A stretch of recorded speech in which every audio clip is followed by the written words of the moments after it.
Good afternoon, everybody, and welcome to another episode here on the Sitrep Podcast. I am your host, Ariskini Jim, and today I'm joined by my friend Dylan in Australia. Dylan, sorry about that. How are you today? Very good. Very good. Finally got back to the gaming club yesterday, so... Oh, really? I'm in a good mood today. Whoa, cool. Because my Iraqis are totally going to reverse history and kick you all the way back to Northern Ireland where you belong. Just kidding, but probably that's not going to happen. Okay, guys, today we're going to, as part of our ongoing 30th anniversary commemorative look at Operation Desert Storm and the first Gulf War in early 1991, we're looking at part of Operation Granby, which was the British version, or the British name, the British part of, Desert Shield and Desert Storm. So, the British were obviously part of that huge, 34-part coalition that we were talking about earlier. And they were very involved in, obviously, Desert Shield, the air phase of Desert Storm, and then the ground phase of Desert Storm, which was technically codenamed Operation Desert Sabre. So, our Op Center episodes are coming out about that. We're going to be hitting the Gulf War pretty hard for about the next 4 to 6 weeks, as we continue to kind of go through the events of the period. So this is the ground phase, like sort of a very quick and summary overview of how the ground phase went. Everybody kind of knows how it went generally. Obviously, here we have Kuwait as of 2 August 1990. We wanted to get them out of there. So Schwarzkopf's overall plan was what he called his left hook, or his Hail Mary.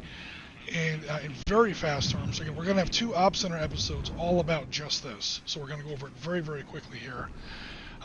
Allied Arab armies, Saudis, Kuwaitis, Free Kuwaitis, hit the front line of the Iraqi position, pretty much where the Iraqis expect to be hit, along with 2 Marine divisions backed up by Tiger Brigade of 2nd U.S. Armored Division.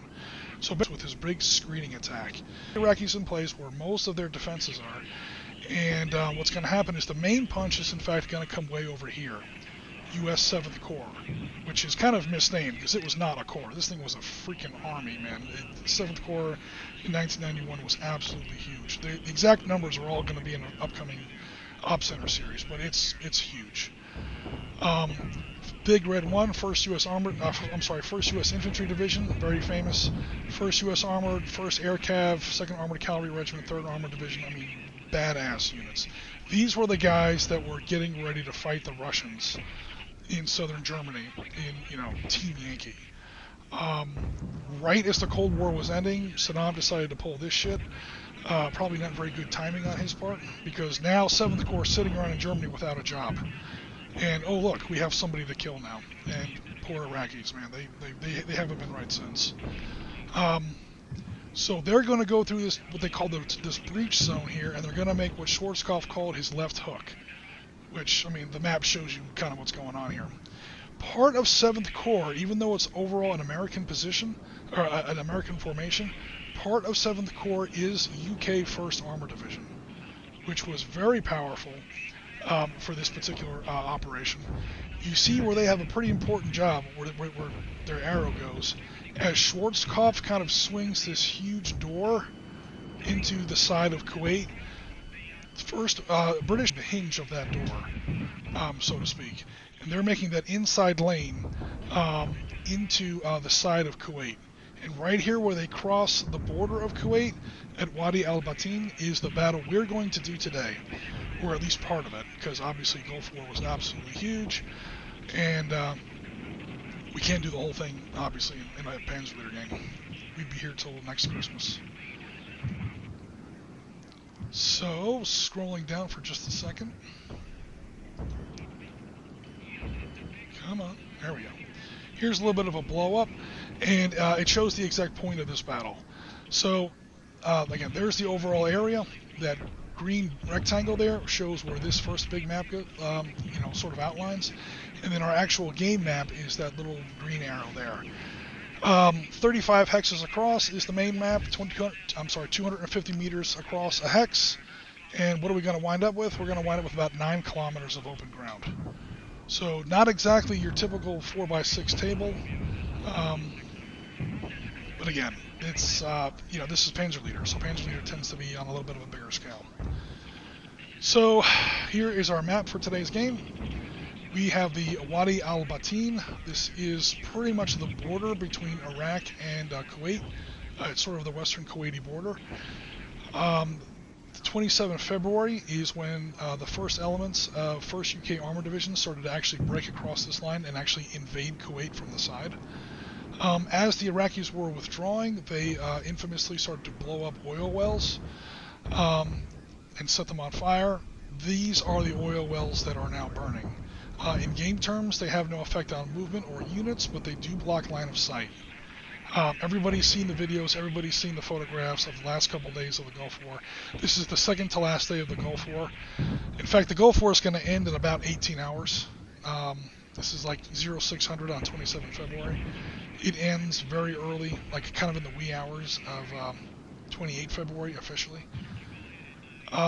So yeah, the end of that Gulf War has a lot of these oil wells on fire. They blow stuff up, and they were hoping it would sort of, well, first of all, it was just vindictive vandalism, eco-terrorism, for lack of a better term. They were sort of also hoping it would impede coalition air power a little bit. That, of course, never happened. And it does have an effect on this game. It will block line of sight. Any line of sight or line of fire that tries to cross through any of these oil wells is going to be blocked. Alrighty. And let's see here. Here are our forces. We kept this one really, really small, guys, because we don't want to be here all day. And Panzerleader is one of those games that will take all day. Alright, so here we have Dylan's forces. Dylan's forces Dylan's forces include 3 troops or platoons if you prefer. Again, this is Panzerleader, so it's a platoon-based game. We've got 3 troops of Challenger 1s. There were only 3 regiments the British had in, or I should say 3 battalions really, the British had in Desert Storm that had Challenger 1s. Obviously this is one of them, Queen's Royal Irish Hussars. The Royal Scots Dragoons were also there, and then one of the House Guards. I can't remember which one exactly. The Royal Scots Dragoons and the Queen's Royal Irish Hussars were formed together into the bulk of the famous 7th Armoured Brigade. 7th Armoured Brigade is what the famous 7th Armoured Division, the Desert Rats, from World War II, have sort of been shaped into. So there is no more 7th Armoured Division in the British military anymore. The 7th Armoured Division of World War II fame was sort of condensed down into the 7th Armoured Brigade. This is a small part of that brigade in 1991, specifically Queen's Royal Irish Hussars. Jim, can I mention something real quick? Yeah, absolutely. I love the British sense of humour or nostalgia, because that is the exact same composition as the Union Brigade back in the Napoleonic Wars. Oh, really? They kept it? Because, brigade units get switched in and out or whatever. It's, that's the Union Brigade at Waterloo. That's the big British heavy cavalry charge. So someone either had a good sense of humour or a good sense of history. Or they said, hey, this is the last big war that we're probably going to have, at least conventional war. Let's make it count or something. There were a couple of friendly fire incidents, sadly. Even an American A-10 ripped apart a couple of those warriors that we'll get into in just a second. So the reason I bring that up is by like the second day of the war, the command came down to start being really crazy with unit identification. So when you actually look, like you do Google's image search, you'll find challengers with Scottish flags, Irish flags, Union flags is what made me think of it. They get really crazy. Hey guys, we're friendly, You're not being very tactical when you fly like literal battle ensigns off the top of your tank, but dude, I don't care if the Iraqis can see me. They don't scare me. Those American A-10s, they scare me. So yeah, there was a lot of very heavy flags that you'll see in some of the units. Alright, checking on the chat here. Cool. We got some people signing in. Thanks everybody for coming by.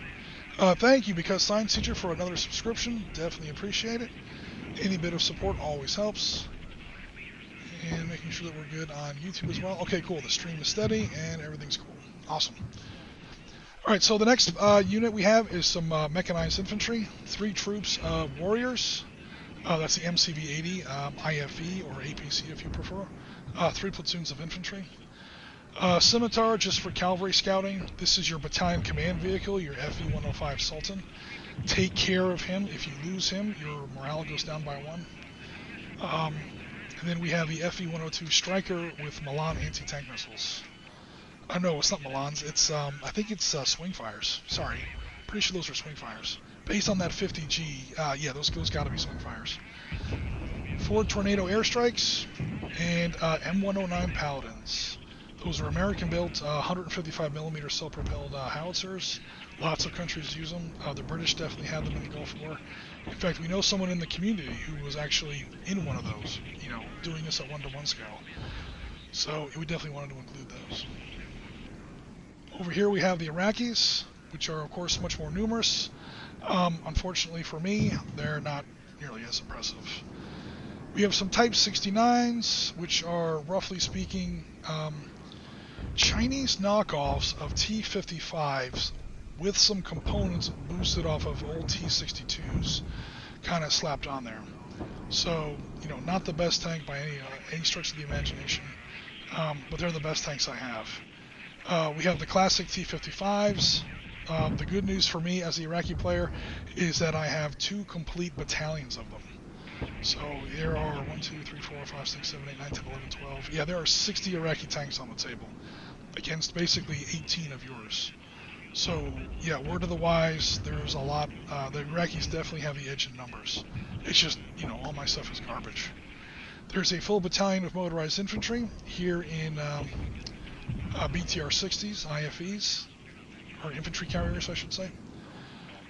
Some AT-5 Sagger, not Saggers, AT-5s are Spandrels, anti-tank missiles and a small command vehicle. Here's my battalion command vehicle, or I should say my regimental command vehicle.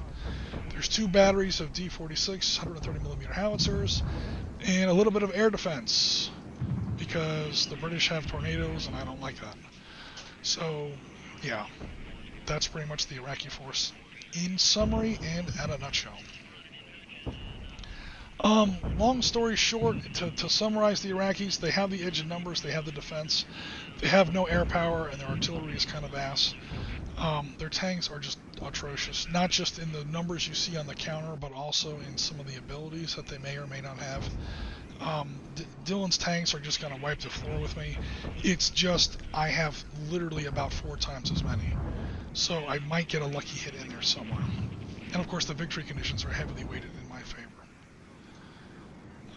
So here we have our next tab where the Iraqis are deployed. The Iraqis are in defense, and they're ready to defend those 5 objective hexes and some of these road junctions from the British advance, which, as we saw on our larger situation maps, are coming in from the east. Sorry, they're coming in from the west, toward the east, is what I should say.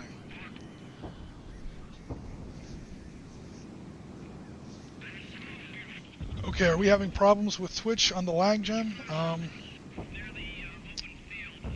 Oh, that stinks.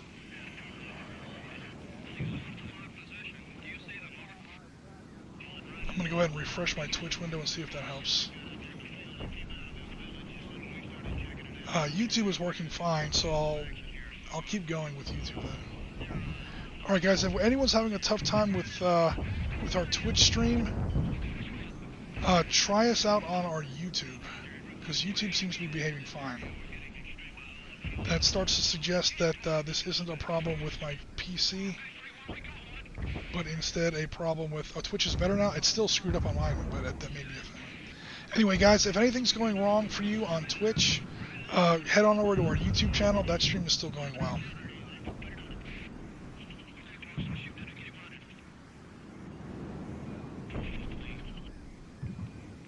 Try one more time to refresh Twitch. Yeah, I'm still seeing the lag on my end, Jen, but that's cool. Don't worry about it.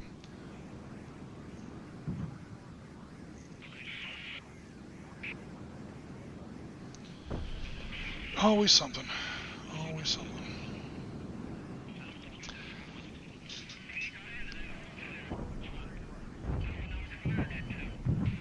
Wonder if I should restart the stream. Nah. Alright, so here we are on turn 1. Actually, you know what I'm going to do? I'm going to put a link in our... We lost again on Twitch. Yeah, Twitch is screwing us over. Surprise, surprise. Hold on just a second, guys.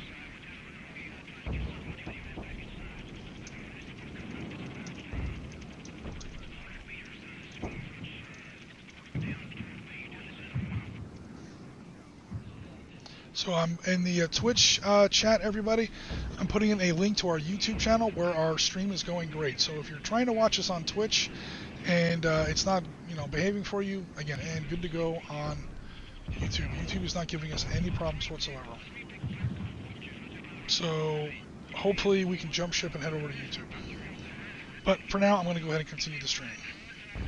To be quite honest, I'm more concerned about YouTube than Twitch. Because YouTube is where we store our videos on a permanent level. So as long as it's recording on YouTube, I'm pretty happy. All right, guys. So yeah, we're ready to start, dude.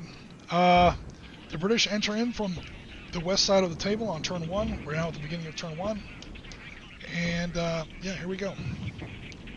So Dylan, obviously you're the attacker. You're going first. And it's time to move your units onto the table. Okay, cool. Your movement rate is this number here in the lower right-hand corner, is how fast your tanks can move in hexes, and that's going to be doubled on roads.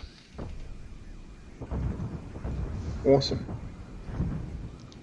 Okay, let me see. So I'll zoom out so you can see the whole map at once. Yeah, anywhere from the eastern edge of the... I keep saying that. Anywhere from the western edge of the table.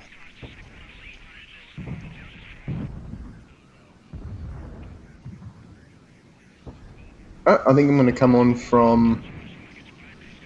I think I'll come on from the sort of more southern area. Alright.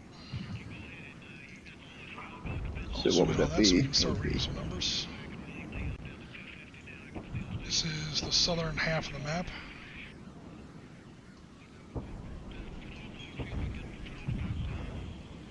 So I just got a little bit of lag. Just waiting for the... There we go. So I'll bring the first challenges on from 3611. Cool.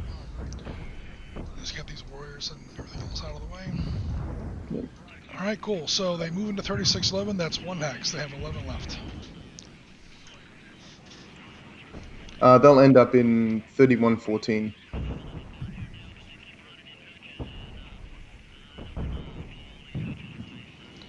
Okay, how many troops, or all of them, or? Two troops for those. Alright, cool. Oh, I should say stacking is 3 hexes, or 3 units in a hex. Cool.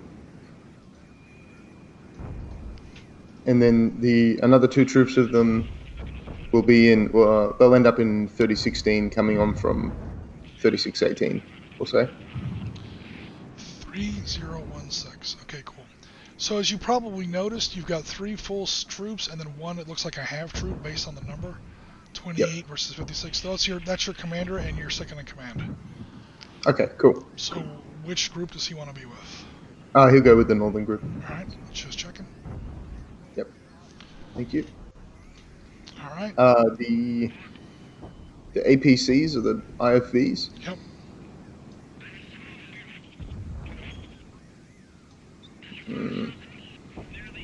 Probably going to need those. They'll come on and end up in 3215, 3215. Okay. I'm assuming they're carrying the infantry? Yep. Cool. And then how many troops are going to be... I'll put 2 there as well.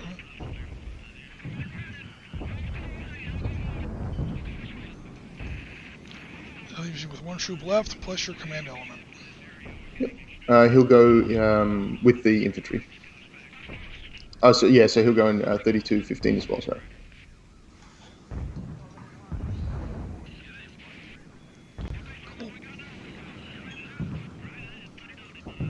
Alright guys, yeah, our Twitch stream has totally kind of shit the bed.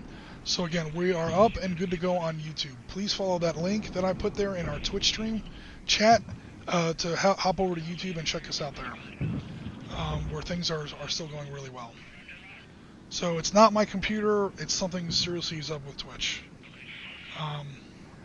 Because again, I'm fine on YouTube. When it's screwed up on both channels, that's when I know that I got a problem on my PC. But okay, and that leaves just the last bit of, or I should say, the last troop of infantry and their warriors.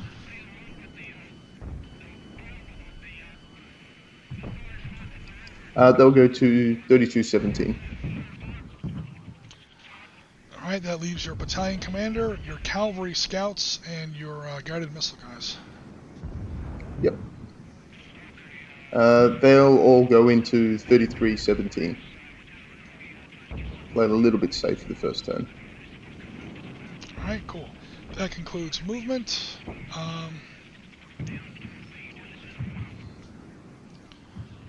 No worries there. And I think that's it because there's no overruns. The Iraqis had nothing even close for opportunity fire. What your guys can see, you can see these IFVs, empty IFVs in the improved positions. Right now you can't see this guy in his town. Yep. Alright, cool. Alrighty. So I'm pretty sure that's going to end turn 1, at least for the British. Because you didn't have eyes on the table yet, you couldn't have called in new indirect artillery. Cool.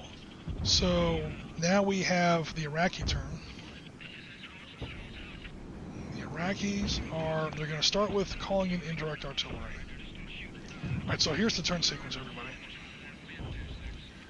Air phase, I have no air power. You call in new artillery, you resolve old artillery, you direct fires, then rallies, movement overruns, and so on. So I'm going to write down in secret, not on the webcam, so Dylan can't see me. You write down where you're calling in your artillery at. And Dylan, you'll be doing this as well with your M109 Paladins next turn. Yep. You just sort of write down, like, what's going on here. You know, I'm going to get a card. Where's my little... And that really makes me mad about Twitch.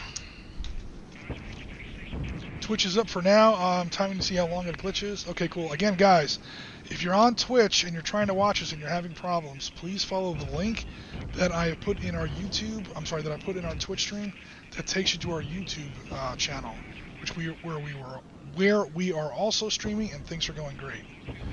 All right, so Iraqi turn 1 call in. It arrives on turn 2. I'm not going to call out the hex numbers aloud.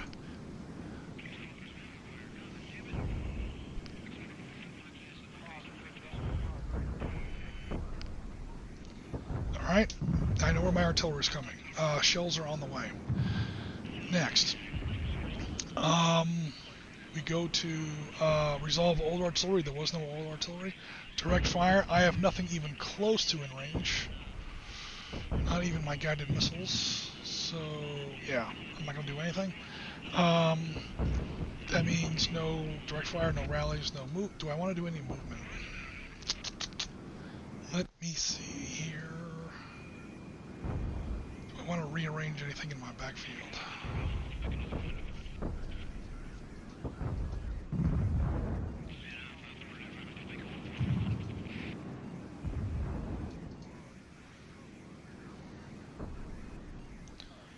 Cool, that'll be it for movement. Because, yeah, I'm on defense. There's not a whole lot to do. There were no overruns for cat attacks. That concludes Iraqi turn 1. Which means it's the beginning of UK turn 2. Save the file. Okay, we begin with the air phase. You have 4 tornadoes. Did you want to use any of them or all of them this turn?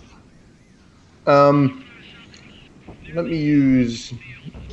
And just so you have the best just so you have the best information. So these things carry basically Mavericks, guided missiles. That's the 30G value. That's very, very nasty versus anti-tank, or versus tanks, I should say. They get that strike, I think, once. After that, they have their cannon, and that's a 5A attack. That's also very good against, really it's good against anybody, really. But they get that 4 times after, they get that 4 times. So if they come on, they don't have to fire their Hellfires right away, and so on and so forth. Okay, I'll call 2 of them on with cannons. All right, cool. All right, obviously they have pretty much unlimited movement, so you pretty much put them wherever you want.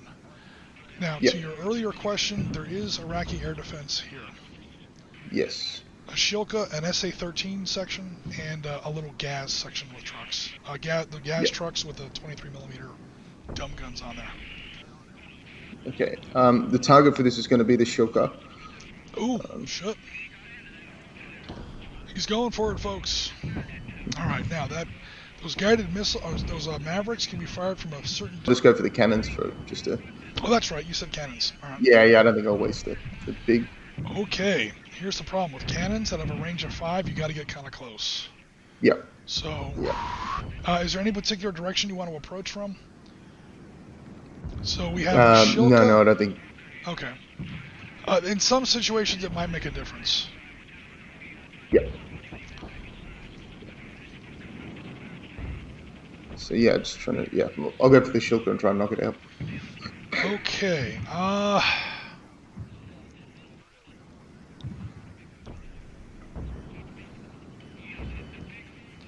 So, again, I should say, because I haven't said this yet, here's how this would go. You would put, like in a formal game, you would put your tornadoes here and say, do you want to take opportunity fire? I have no idea who you're going to attack. You can't see anybody who's in buildings because they haven't fired yet. You haven't got them spotted. And that includes that, and that. That includes the Shilkas. However, I don't know if you're going to attack him. My artillery batteries back here are in plain sight. Pretty much you can, and your attack strength is 30 with missiles and a range of 16. So you can pretty much hit anything on the table right now. So you would just put your tornadoes there and offer me the chance for opportunity fire, basically anti-aircraft fire. And then I say, I have to because I don't know what you're going to blow up. And then the Shilka fires, and then you've got them spotted. Oh, I see. Okay. Yeah. Okay. Again, we're kind of going through the turn sequence a little fast here, but that's the tournament way of doing it. Opportunity fire in Panzer Leader is very particular. You don't just move all your guys and declare your target, and then, do I want to take round fire? No, because I know you're shooting at me. The guys in that Shilka don't know who you're going after. Okay, so I just put them down and then. Yeah, and then before you declare targets, you got targets from any direction. Those planes don't really have a facing. Okay. I say, oh crap, I have no idea what it's going to blow up. Okay. So I'm happy to leave them there. Just if you don't shoot at me, then I'll shoot at something else. That's fine. Oh no, well now he's going to fire because again, in the actual game, I wouldn't know what the hell we were going to do here. Plus, I have a pretty good chance to blow one of those out. I'm not going to get too many more shots like this. All right, so 20. Let me zoom in a little bit. Shilka, 28 points in anti-aircraft, 30 from the SAM. The SAM is going to fire off. That's going to be a total of 58. And then 1, 2, 3, 4, 5. I am within half range, so I get full strike. That is with this Gaz 66, truck gun. So that's going to be, one bad thing about modern Panzer Leader. Panzer Leader started off in 1939, so it's like 1 and 2 and 5, nice easy numbers. By the time that scales up to 1991 weapons, the numbers are big, and it turns into a game where you kind of need a calculator. 30 and 12 and 28. 70 total points. 70 total points versus 24 is your Tornado's defense. That's mostly electronics. Unfortunately for me, 70 to 24 is... only, in fact, you know what? I'm going to take a little bit of 2-1 liberty here. That makes a difference. Moving them over 1 hex. Now, none of these tanks can fire their 50 cals at you. Oh, okay. The range on those tanks, again, I'm being kind of cool because, again, I don't think you've ever played Panzer Leader before. These artillery can't fire at you, obviously, but tanks can take ground fire with 4 points. Up to 4 hexes away. It's not very good, but in this case, it would be just enough to pump me up to 3-1, which is not good. So 2-1. I'm going to go ahead and take my shot. This is opportunity fire. Here's the the revised combat results table that they give for Toshach Miniatures. I'm at 2-1. A 1 or a 2 is a kill. Can I shoot down a tornado, guys? Can we shoot down a tornado? Let's find out. 6. Hell no. All that stuff fires off. It all misses. He does this awesome little corkscrew through all that ground fire. Missiles and everything else like that. As you guys can see, a 6 is a miss, as a complete miss, even on the 2-1 table. So no effect at all. And now you've got your shot. Nice. So do I shoot at the hex or do I shoot at a unit? You shoot at a unit inside the. Yeah, you shoot at a unit. Yeah. No, Okay. He is in concrete buildings, so he's a bit of a tough nut. Yeah. Mavericks would do a much better job, but if you want to save those for something else. Yeah, I'll save them. Okay, cool. So you got 2 5s. You move within half range now. So that 1, 2, yeah, 3. Or, yeah, 1, 2, 3. So now you're within half range. So now that doubles. They each get 10. 20 points versus 6.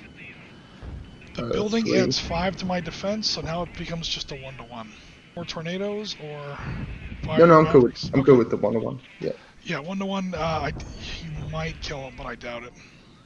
Yeah, and just 1d6. Yep, 1d6. You need a 1 to kill. 2. He's dispersed. Basically pinned.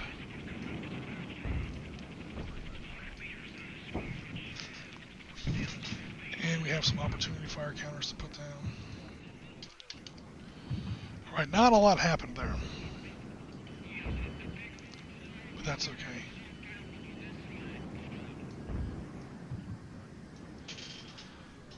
Alrighty. And that's the, unless you're bringing any more tornadoes, that's it for the air phase. Yeah, no, that's it for the air phase. Cool. You can bring in the other 2, especially now that the Iraqis have fired off their air defense. It's up to you. Or can I do that after having... Do I don't have to declare it all at the start? No, you just say, okay, I'm moving. It's all... air phase is basically infinite movement. So opportunity fire is taking during the enemy's movement phase. So you say, okay, here's my first movement phase. These 2 tornadoes are going here. Do you want to take opportunity fire? No.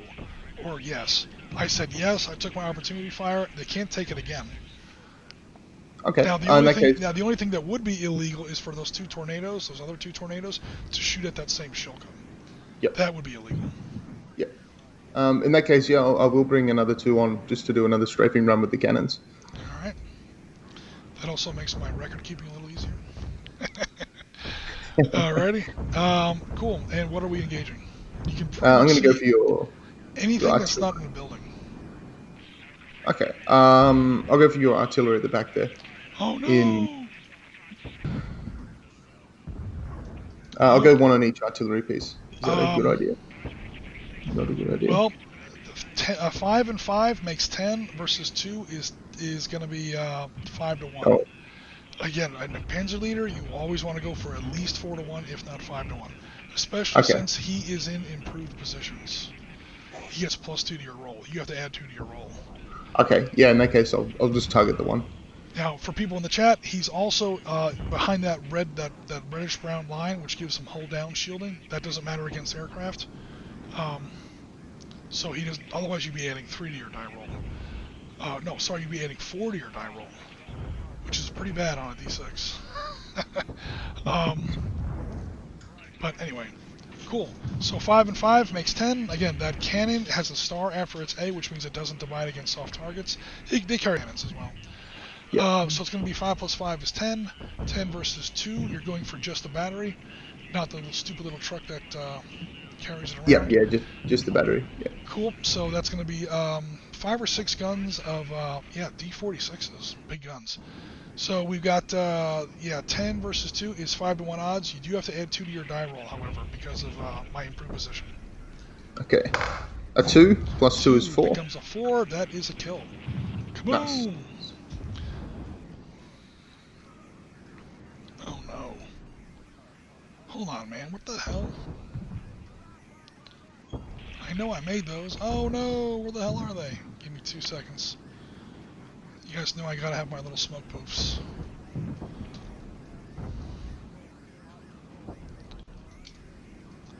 Cool, that is wrecked Iraqi guns in the first kill. Oh, did I delete that unit? Please tell me I did not delete that. Okay, I did not. I think I deleted that unit. Let me not do that because that's a victory point. We gotta save those to keep score. Alright, cool. The score is currently 1-0. The British are winning. We go ahead and end the stream now. Alright guys, thanks for support, and Rasmus, back for a bit. How goes the war? Well, we just had a tornado strike on Iraqi artillery, Rasmus. Rasmus, by the way, if you're having trouble on Twitch, Twitch is really giving us a lot of problems today. We do have a link, a couple posts up, that leads to our YouTube channel, where our stream is going great. Those are not wrecks, Rasmus, those are burning oil wells. This is when first UK Armoured Division was first crossing the border into Kuwait itself, along the western boundary there. So the Iraqis are kind of pulling out. This is the third day of the 4-day war, and they're lighting all the oil wells on fire.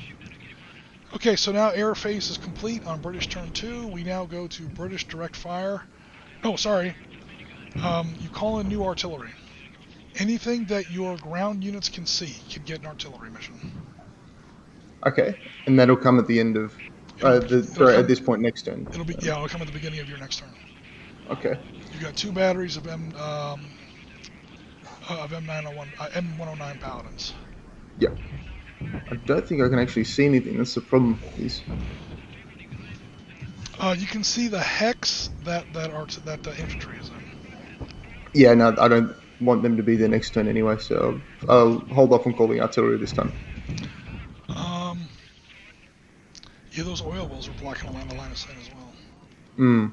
So I'll just kill all the people in that little town there, and then won't be a problem anymore. Did you want to call an artillery on the town? That would be a yeah, that's blocked.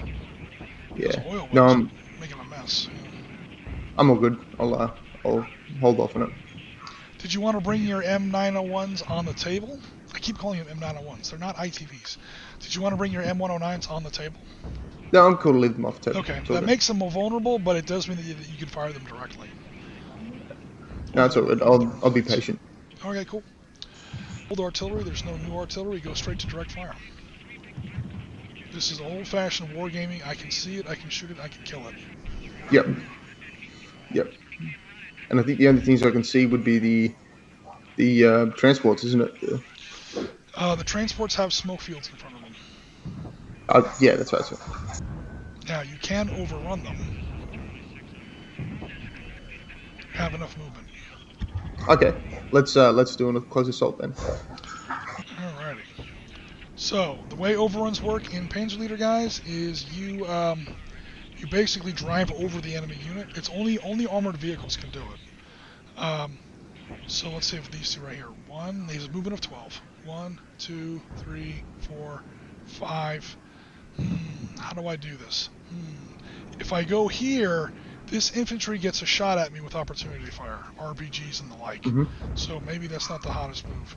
But where were we? Let me get back to where we were. Okay, 1, 2, 3, 4, 5, 6. You can overrun that way. And now the infantry are never adjacent. Their RPGs and such have a range of 1. They never get that shot. Yep. Technically, the BTR can shoot with 5 points. Basically, he can shoot his 50 cal at you and hope he shoots out a headlight or something. But come on, there's 10 challengers about to overrun them. Also, 5 versus 36 becomes an illegal attack. That can't do that. Yeah, it's literally an illegal counterattack. So yeah. So is that what you wanted to try with those 2 platoons of challengers? Yeah, I'll try that. Yep. Cool. And with the others, where were we? Do I have to plan all of these out before, or can I do one at a time? It happens during your movement. Okay. So 1, 2, 3, 4, 5, 6, 7, 8. If you wanted to. Again, I'm not trying to play your units here for you, but. Yep. Yeah, that's what I was trying to see if I could. Yeah, I mean, these BTRs are not. I mean, I doubt your drivers are even going to feel the BTRs as you kind of run over them. This would be like a bump. I think we ran over a possum or something. Yeah, especially that back guy. That back guy, notice, is not in an improved position. He's just sitting there on the road. That guy's in an improved position. He's going to be a little tough. You can overrun improved positions, guys. You cannot overrun fortresses. You cannot overrun city hexes. But IP, now that +2 still applies, fortunately. But I don't think it's going to make too much of a difference. Okay, so... So I can do these overruns and then do other ones later with other units? I don't know. Absolutely, yep. Okay, cool. It ends movement for those units, but other units, can totally do that. Okay, and if the enemy's like stacked up multiple deep, you can start like developing them and actually get like a little breakthrough corridor. Where it's like, okay, he's overrun. Okay, now this guy goes in. He overruns the next guy. Okay, now this guy. Oh my God, you see a lot of that in Russia. Okay, so. Oh no. This is just sad, guys. How asymmetrical can modern warfare get? I have 4. That's way past 5-1. That's as high as the table goes. Yeah, you're 5. That's a lot. It becomes 6-1. It doesn't matter. You're like, you've literally broken the CRT. You subtract 2 from the die roll. However, I add 2 to my die roll because of my IP, my improved position. So basically, don't roll a 6. Okay. A 5. Cool, you got him. Yeah, because my +2 and your -2 cancel out, so a 6 would actually be a dispersal. He somehow survives. Whew. Basically, the vehicle is they're loaded with paint ammunition somehow. God damn it, Eyeball, that's paint. I had Rex ready to go. Where the hell are they? Here we go. Kaboom! There's a Rec counter, and that's another killed Iraqi unit. Okay, this other guy is not in 2 from the die roll. I'm sorry, add 2 to the die roll, so it's literally no way he can survive. You don't even have to pick up dice. Okay, yeah, that's right. Guaranteed. Yeah, because the lowest you can roll is, even if you roll a 6, it's read as a 4. Okay. Yeah, Challengers versus BTRs. Yeah, no one's walking away. I mean, we already know who's walking away from that get-together. All right, cool. And again, all my other stuff is kind of too far away here. 1, 2, 3, 4, 5, 6, 7, 8, 9, 10, 11, 12, 13, 14. My missiles can hit, but I'll do that next turn. Ooh, you may get some gunfire coming up, but it's at such long range. All right, cool. Continue your movement. Okay, so the Challengers in 31-14. Yep. The main unit, the 56 unit. Yep. They'll go straight northeast and do another overrun on the other armored vehicle. The only caveat is that you have to have at least 2 movement points left over, which obviously you do. That's more of a Panzer leader or Arab Israeli war approach. In official PanzerBlitz, you have to physically run over the unit, which is fun, but the problem is that leads to shitty behavior on the players where they're like stacking up empty trucks and wagons behind their front line. You can't overrun it. Yeah, that's why they got rid of that. Again, this guy is in an improved position, so he has a snowball's chance in hell. Just don't roll a 6. 3. Boom, he's out.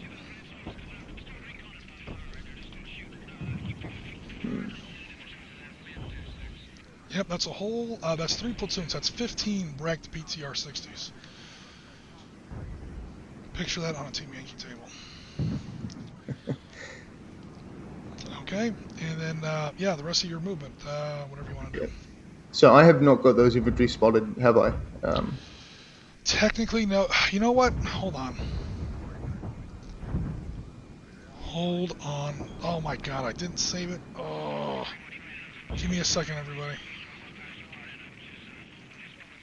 I think you might. There's a table for it. I just have to find out where the question is. I have to momentarily unplug mine. This is a pain. But I do want to know this.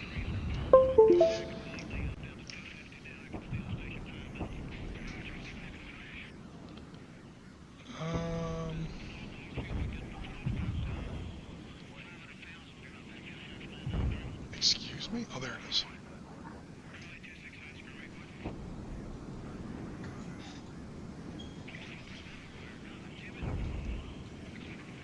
Actually, you know what? Let me not be a jackass.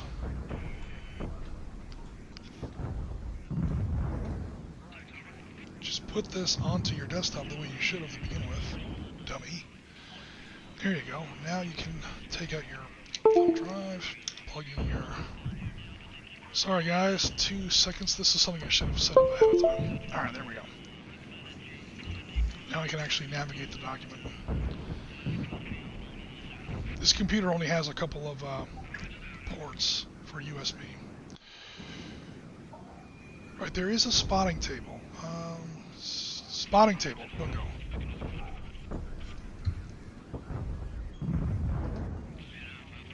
Come on.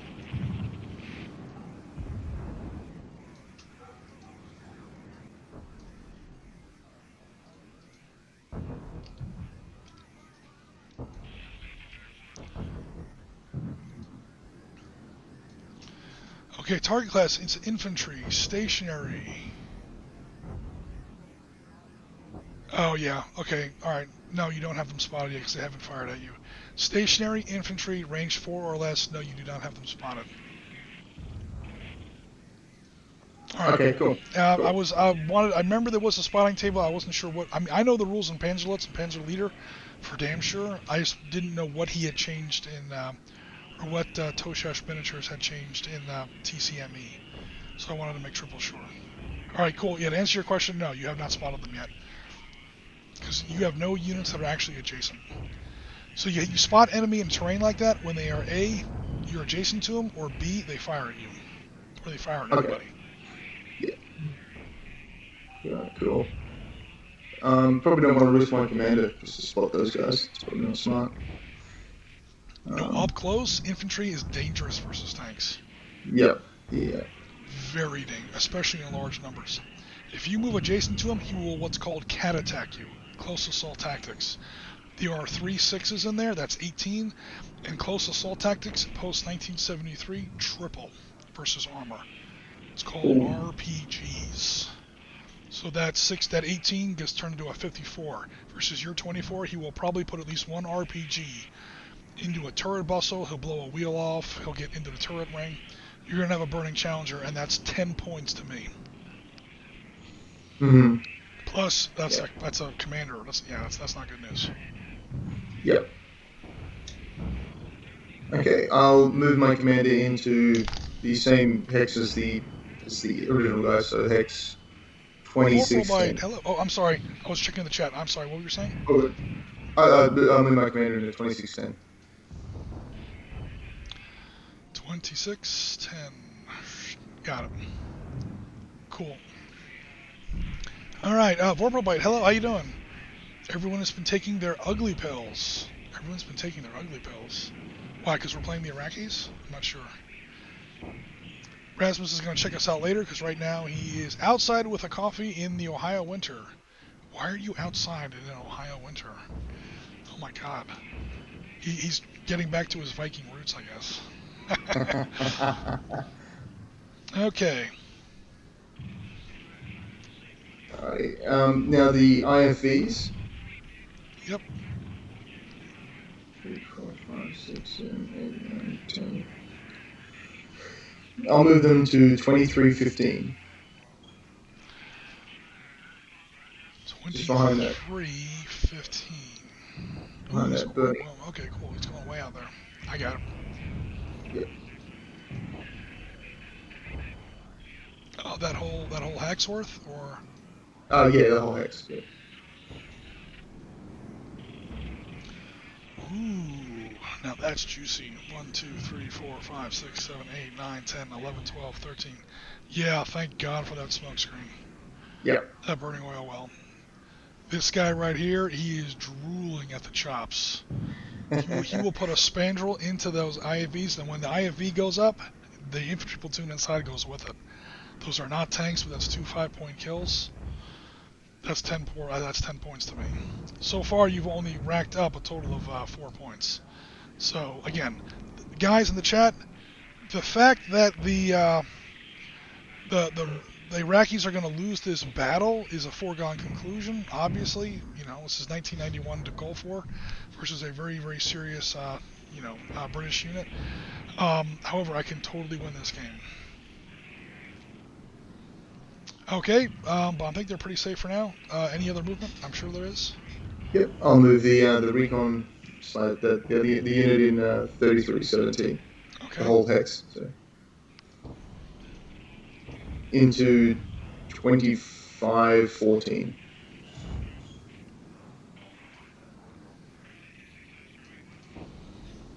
Okay.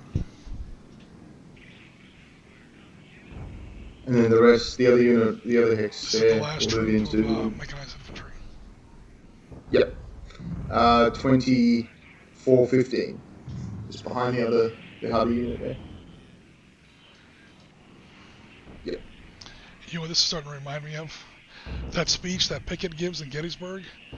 I'm reminded of a cannonade. All the boys fell in behind this one skinny little tree. It was just a skinny little tree.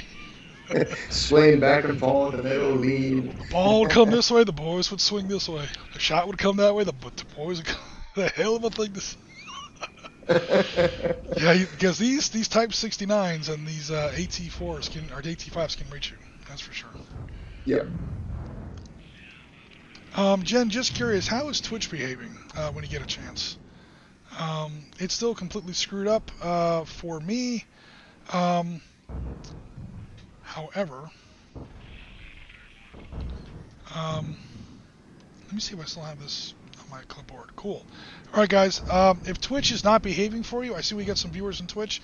If Twitch is not behaving for you, I just reposted the link to our YouTube channel where our stream is going great. So again, if we're not good on Twitch, check us out on YouTube. Just follow that link, and yeah, you can keep up with us there. And I apologize for Twitch, because apparently Twitch is being Twitch. Alright, cool. So I think that's it for your movement, right? You have no other overruns. All your infantry is still mounted, so no counterattacks. Yep. Alright, we'll go now to Iraqi turn 2.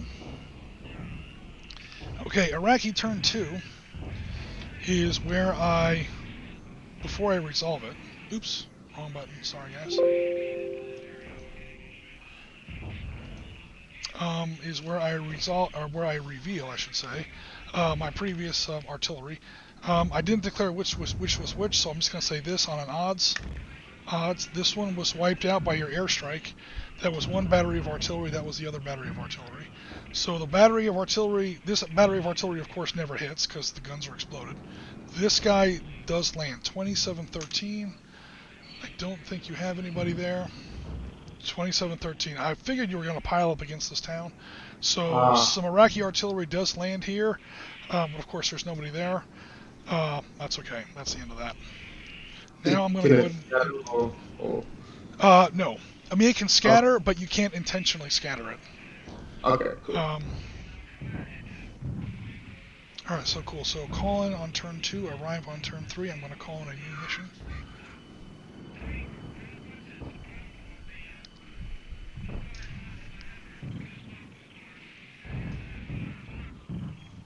Cool, it's called in for next turn.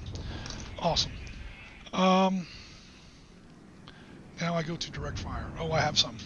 Oh, yes, I do. The Iraqis speak. They're tired of this shit. Time to blow up some Irishmen. Go back to on tabletop, you guys. Alright.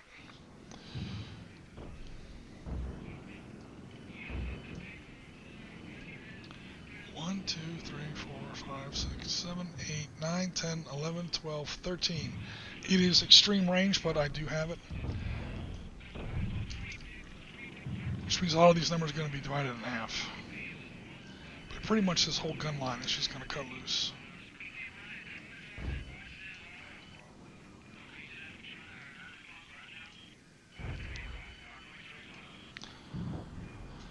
Ooh, you're being fired on by an entire battalion of Iraqi tanks.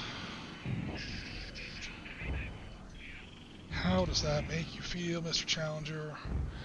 Now, I may not do that. I think I'm going to do this. Okay, so the reason I'm going to go ahead and do this, just to describe to people in the chat, this is an anti-tank guided missile, obviously. This tac that's coming out of those BRDM-1s.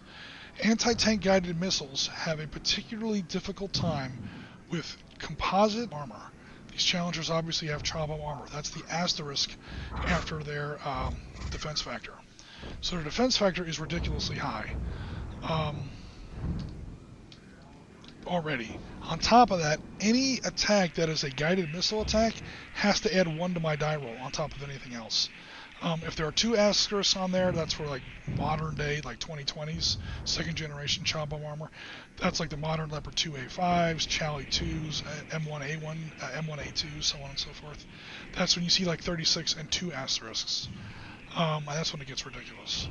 You're almost missile proof at that point, because I have to add 2 on top of everything else. So if I put them into this main attack, if I put those missiles into this main attack, yeah, I get more numbers. The bad news, I have to add 1 to that whole attack. So I don't want to do that. I'm going to have 1, 2, 3, 4, 5, 6 16s. However, they're at way more than half range. So I'm cutting them everything in half. Challies don't have to worry about that. Again, Chally guns work per the terrain effect. I'm sorry, the weapons effectiveness chart over here. Where is it? What the hell? Oh yeah, there is weapons effectiveness table. They behave very differently. When they divide, that's all these numbers here. When they get cut in half, when they multiply by 2, and so on. And against what kind of targets and at what ranges. So I got a grand total of basically 6 8s is 48 on 36. That's 1 to 1. Nice. I like that. 1 to 1's good.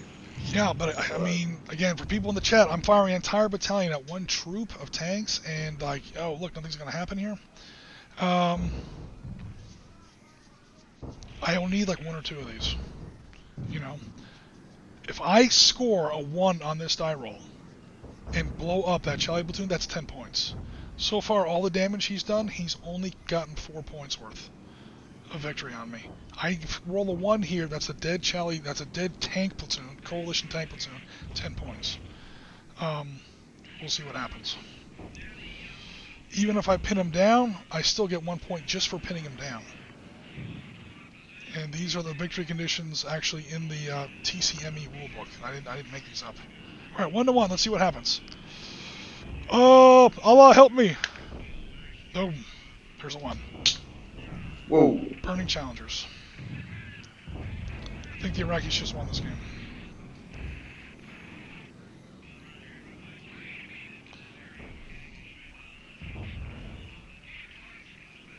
That was just a lucky die roll.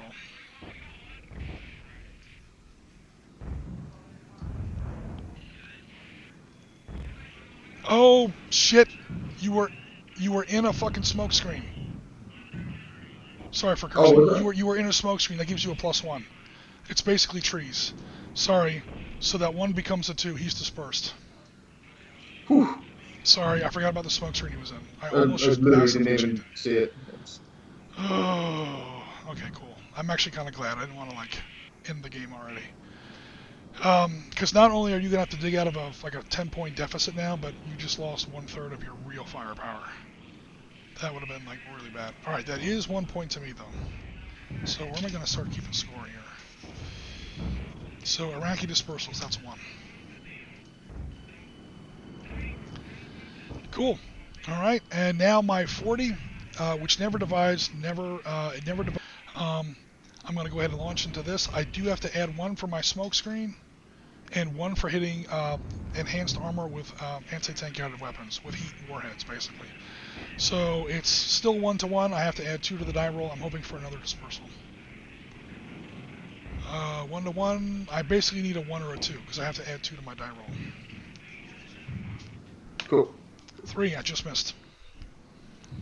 The missile skipped off the armor. If it wasn't for your Cha-Bum, that would have been a pin. But, boom. That hit and no effect there. What else do I got? Nothing else can really reach.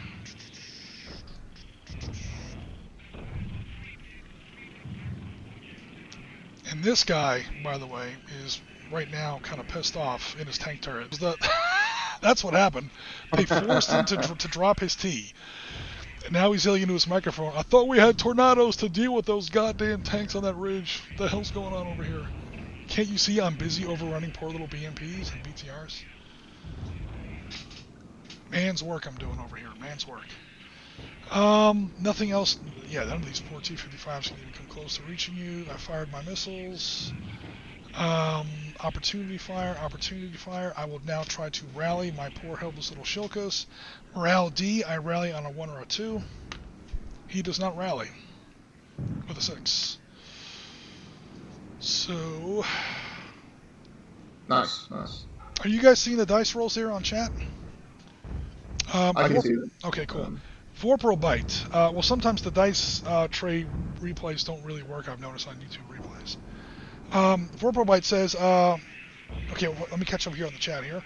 Rasmus on YouTube says, can my return here... Oh, he's going to go ahead and return here because more artillery mayhem. Yeah, we have 2 batteries of M109s. Also some Iraqi 130mm howitzers, although they're already kind of beat up by enemy airstrikes. Vorpal Bite says, a shame we cannot be playing this game on a miniatures table. Okay, Vorpal Bite, what scale do you want to play on? Because this table is 9 kilometers from end to end. It's like 8.7 kilometers. So at 1-to-1, I'm sorry, not at 1-to-1. At like 15mm scale, like to do this in Team Yankee would be, let's see, 8,750. It's 35 hexes.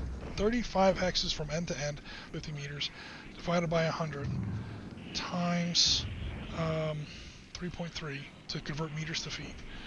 Yeah, this table is literally almost 300 feet across. You would have to play this on a football table. Literally on a football field. Now, obviously, that's at 1-to-100. Most people who play modern miniature stuff do it at either 10 or 6, or even smaller. Yeah. I've got enough 6mm paint as it is. I don't need to do more. Right? Doing what, the whole Battle of Austerlitz? I'm like, I'm good for the Iraqis are tough. Yeah, chalk went up for the Republican Guard. Well, technically this is 52nd. I don't think the British ever fought the Republican Guard, historically. But damn, I came close on that. I forgot about that smoke screen. If it wasn't for that smoke screen, the Iraqis would have literally won this game. We're still going to lose the battle. But there's, asymmetric gaming, you can win the game and lose the battle. Because, as historical wargaming would be almost impossible. If you couldn't have asymmetrical victory conditions like that. Because war is never fair. Alright, so that's going to be it for my attack phase, my movement phase.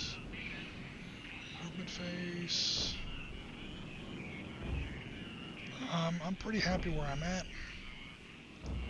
I mean, my position sucks, but nothing that can move really has to move. I don't want to... These BTRs are pretty useless. Cool. Alright, that'll be it for my movement. I've done my rallies.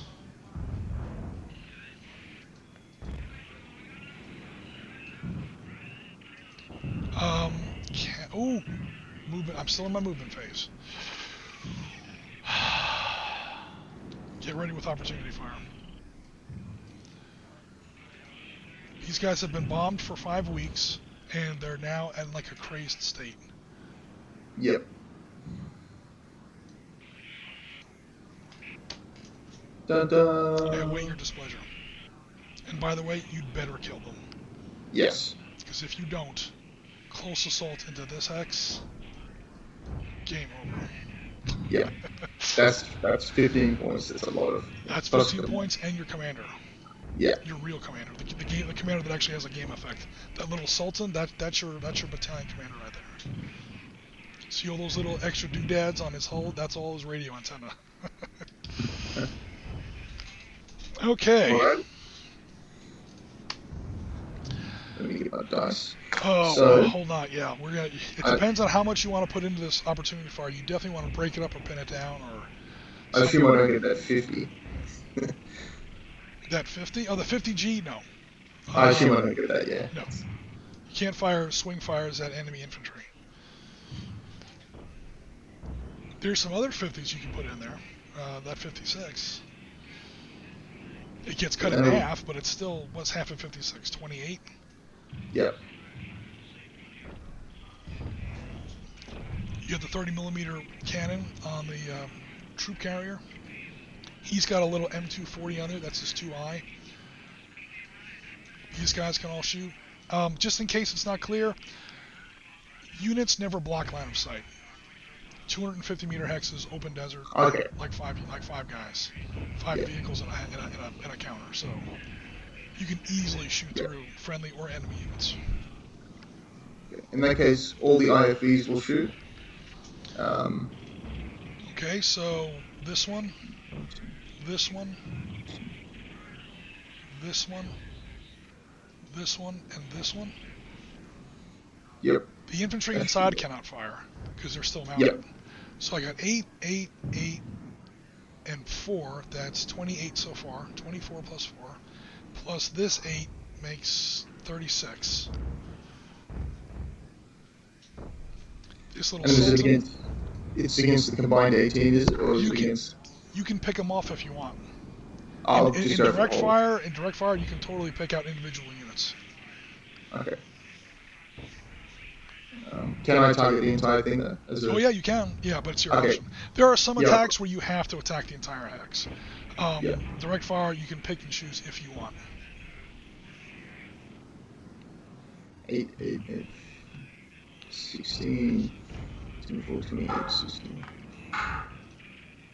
So I think if I put the Challenger and 36. Go ahead. If I put the Challenger and all the IFVs into it, I think I'll be alright into the combined hex. Alrighty, so we wound up with 8. These are the IFVs, these are the warriors. 30mm cannon, 30mm cannon, 30mm cannon, 30mm cannon, and then the... Oh, because one's the cavalry. Okay, so first of all, here's the infantry squadron. 1, 2, 3, commander. The cavalry squadron, that's with the commander vehicle. That's the warrior that's not carrying any infantry. Yep. He's also got 8. 2 points from the Sultan, that's the battalion commander himself, putting down his tea and biscuits and putting his shoulder into that M240. He throws in his 2 points. That's that 2i there. Okay, that's 38 total. You put in that Challenger, which is divided in half. That's the difference, by the way, between the A star and the A. The A star means that it does not divide against infantry or soft targets. Okay. The 56, however, does, because it's mostly, depleted uranium, silver bullet stuff. He does have some HESH rounds, some heat rounds, some flechettes and stuff like that, so he gets half firepower. That troop does. Half of 56 is 28, I believe, so 28. That gives you a total of 66 divided by, remember that number, 66 divided by 18. If you attack the whole stack, you're at a sloppy 3-1. Okay, I'm comfortable with that. Okay. Cool. Last call, because you can't change it later. Alright. Yeah, nothing else really has line of sight on it anyway, so yeah, you're stuck there. Alright, cool. Yeah, the other units dispersed. And the other guys are behind the town. Oh boy. Alright, 3-1. Oh, he's automatically dispersed. So yeah, you saved your guys. It's just whether or not you kill them. Oh, okay, cool.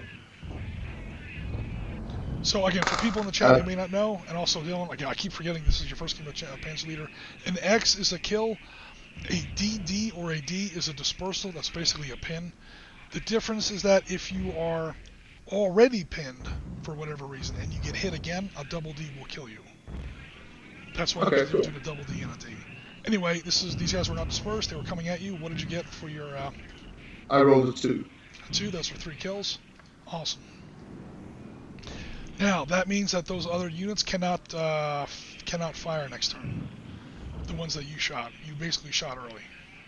Yep. Alright, cool. But it is 3 more victory points.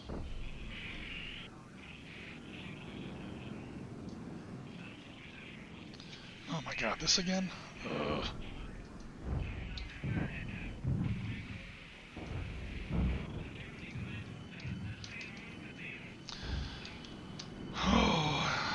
much, and then I hate my life sometimes. Come on! I hit Control C instead of Control V again. Because stupid. There we go. 3 soft kills in that hex. Yeah, that's starting to look like the Gulf War. Oh, that's smoke. Alright, cool. And, yeah, opportunity fire pretty much this whole wing, except for the missile vehicle.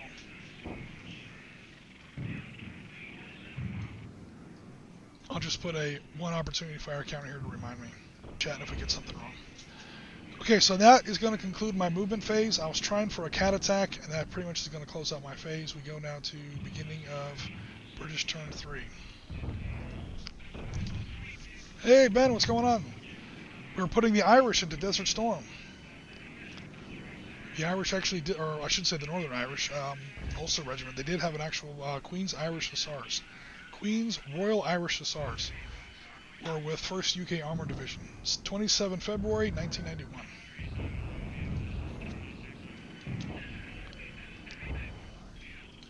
Cool. So, air phase. You start with your air phase. You've got 4 tornadoes on the table. Okay, cool. So the dog's just being annoying. Okay, I'll put 2 tornadoes onto the other artillery unit. Okay, 2 in the other artillery unit. Sorry. I forgot. Yeah, no, sorry. I'll put them in hex. Gotcha. So, yeah, I'll put them in a hex there. Cool. And then work out yourself. You know what? I'm gonna get lucky one of these days. I'm gonna get lucky one of these days. I still have 1, 2, 3, 4, 5, 6, 7, 8 and a half. Let me check out the new WEC here. AAA is normal. At full range, it's half. Okay, that's what I was afraid of. Alright, so that means that my 12 there gets read as 6. And that 30 stays at 30, so it's basically 36. I'm going to take 30 against one tornado. I'm going to put that 6 against the other one at 1 to 4 odds. Maybe I'll get lucky. I can still get a dispersal on a 1. So first, my 30 against 24. My main attack, my SA-13s. That's at 1 to 1. Come on, baby. 5 is... hello, webcam. Wow, that was a hell of a delay. 5 was no effect. Awesome. Because I missed. And now my Hail Mary here. I need a 1. Close. Dude, what is up with that webcam? Oof. Yeah. Alright, cool. So once again, my air power did not really do anything. My Shilka could not help because he's still dispersed from last time. So that's my SA-13 and my little technical there.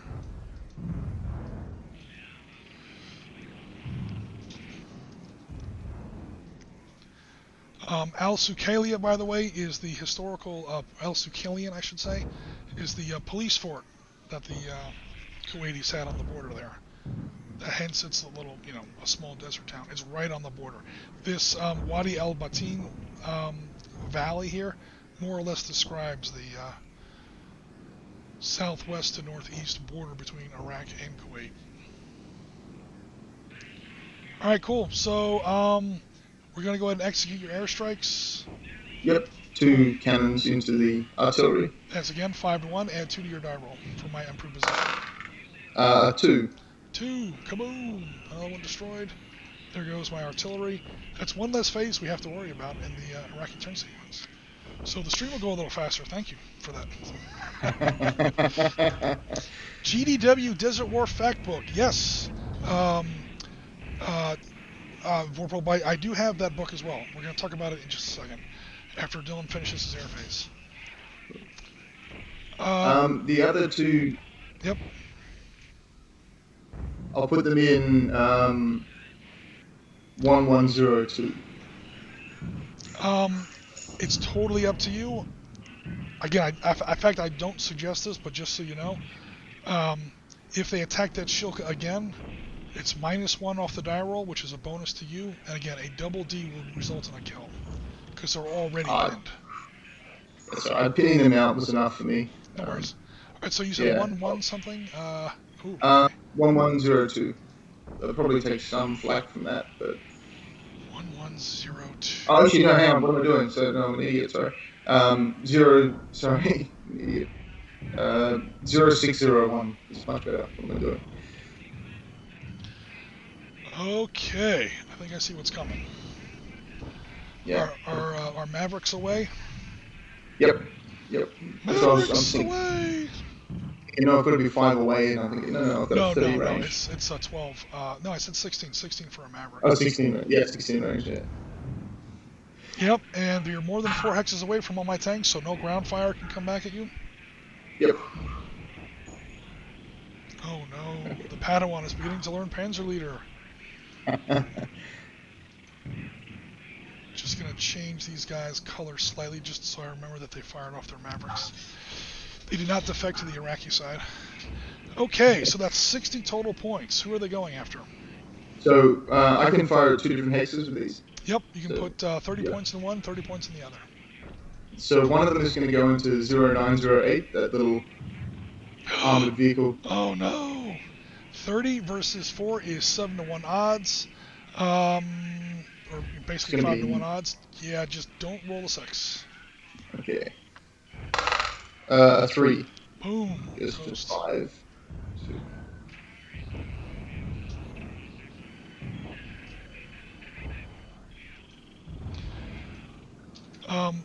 These rec counters that are actual tanks do have a game effect. It's a very small one, but they do affect to put them on there. These little smokes columns that are for soft kills, unarmored kills, they don't create. They're purely decorative.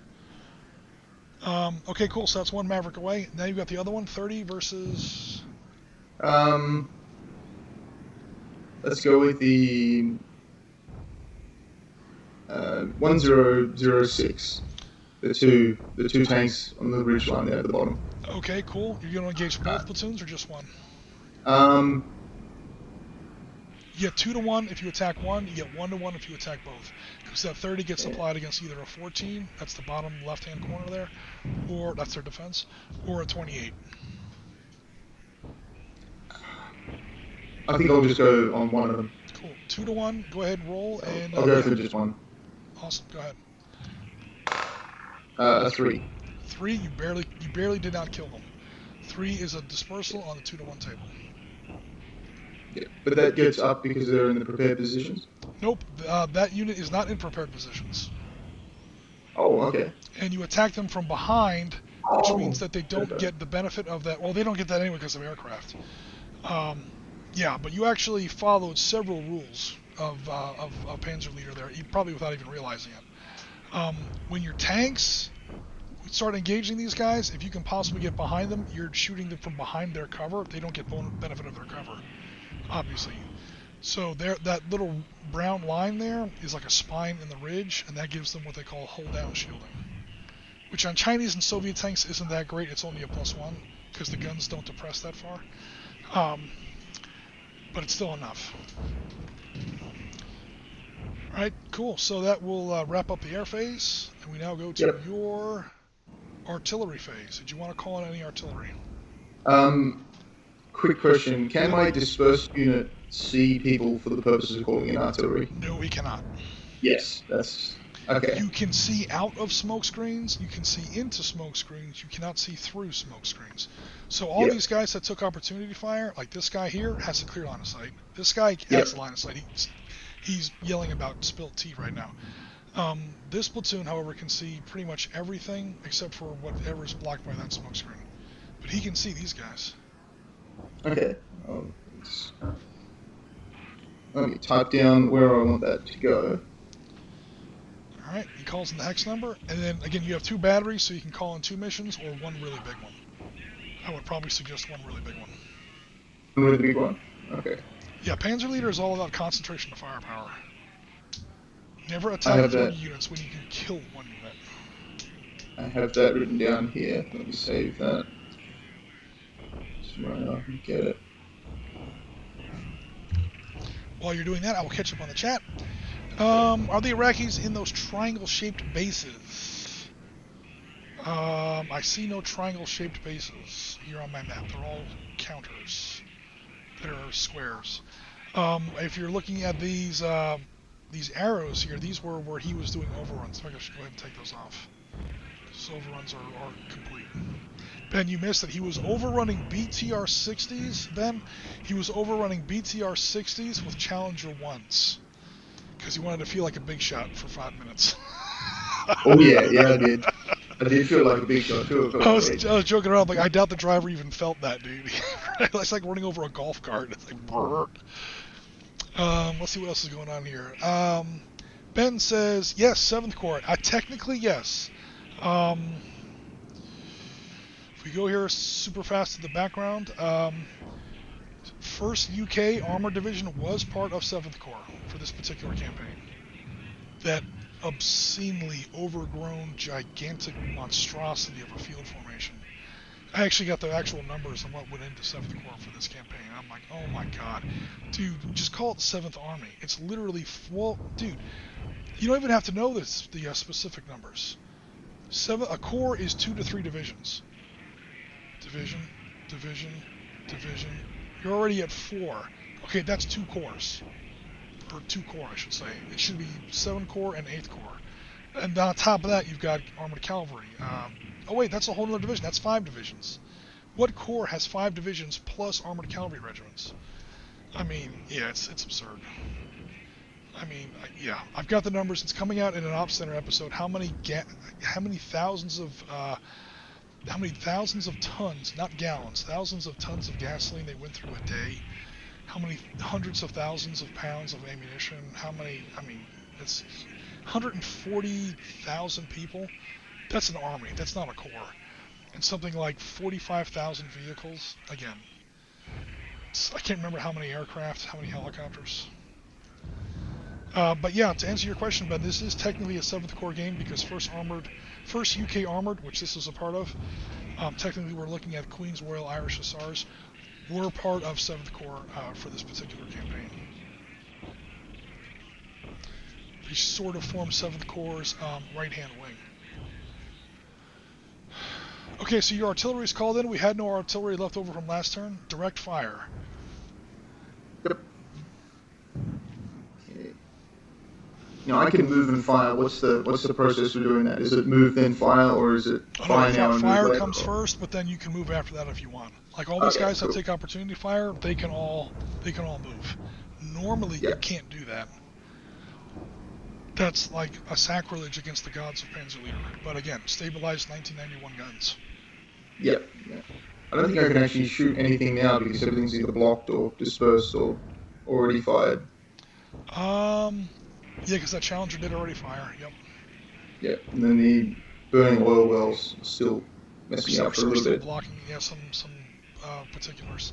Cool. So now we go to part of your rally, or part of your direct fire is your rally phase. This is where you try to rally that dispersed Challenger.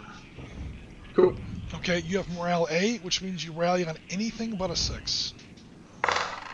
4. Cool. Yeah, you wanted to make that roll. If he remains dispersed again, I would just literally just hit him again, and now he's dead. And now I really do win the game. Okay, so he's rallied. That's going to complete the direct fire phase. We now go to your movement. Okay. The only guy that didn't fire was this missile troop, and again, that missile troop pretty much can't see anything because of that oil smoke. I just want to make sure I'm not giving up, I'm not robbing you of any fire phases here. All right, cool. Yeah, let's go to movement. Okay, so the Challenger, which did the fire in the last phase, the opportunity fire. Yep. Can he still move because of because he has a stabilized gun. Normally. Again, people in the chat who may play Panzer Leader, I know Ben plays Panzer Leader. Yeah, you can't do that. Okay. Just checking in case there was something different with the opportunity fire. Or... Okay. The only one of your units that would not be able to do that would be potentially that swing fire missile carrier. He has to be stationary to fire. He cannot move and fire on the same turn. Okay. Okay, in that case, the Challengers which did the opportunity fire Yep. will go 24-12 and then 23-12. Cool. And then both of those units will move. Okay, they'll go. You want me to zoom in a little bit? 6, 7, 8. No, it's all good. 1509. I think I have enough movement to do that.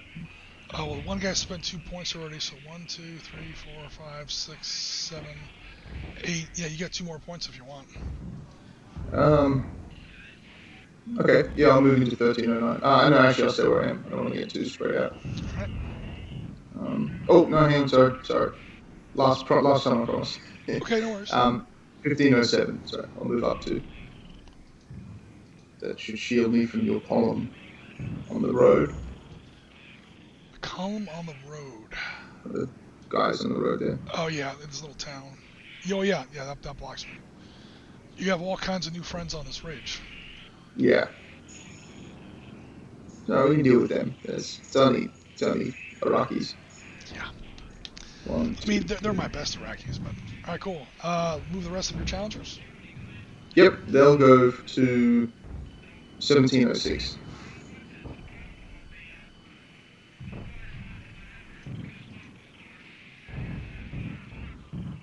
Cool. That's actually a pretty good move. 1706, these guys cannot see because of the shape of the ridge. Yep. I'm shooting through my own ridge. ridge. The other guys can see, but because that's where your weaker unit is, your actual commander. Yep. Cool. And the guy with the swing fire missiles. Yep. So I cannot remember modern tank names. I'm hopeless with it, but Oh yeah, Or modern it's vehicles. a striker. Actually, with the British, it's the striker, the Sultan, the Scimitar, the I don't even know what the hell they all are. They all begin with S. I get confused. I know challengers, I know warriors. Once you get into these little sultans, strikers, Samaritans, scimitars, succubus, suck my ass. I don't know what the hell. I lose track. Yeah. so he will move into 2312. 2312 is 2312. Oh, Where the burning oil is. get a little bit of cover from that smoke. Yep, 20 range is pretty good. I think he should be fine there. Not that he can shoot though.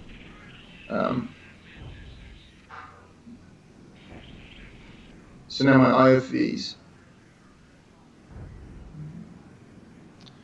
Yeah, you got a cavalry one that's empty. Obviously, he's a cavalry scout. And then you've got 3 others that are carrying infantry, and then you've got a half troop that's your commander and your second in command. Okay, the 2 in 2315 behind that oil fire there. All right. The units there. The 2 full troops carrying infantry. Yep. Got it. They'll move into 2510.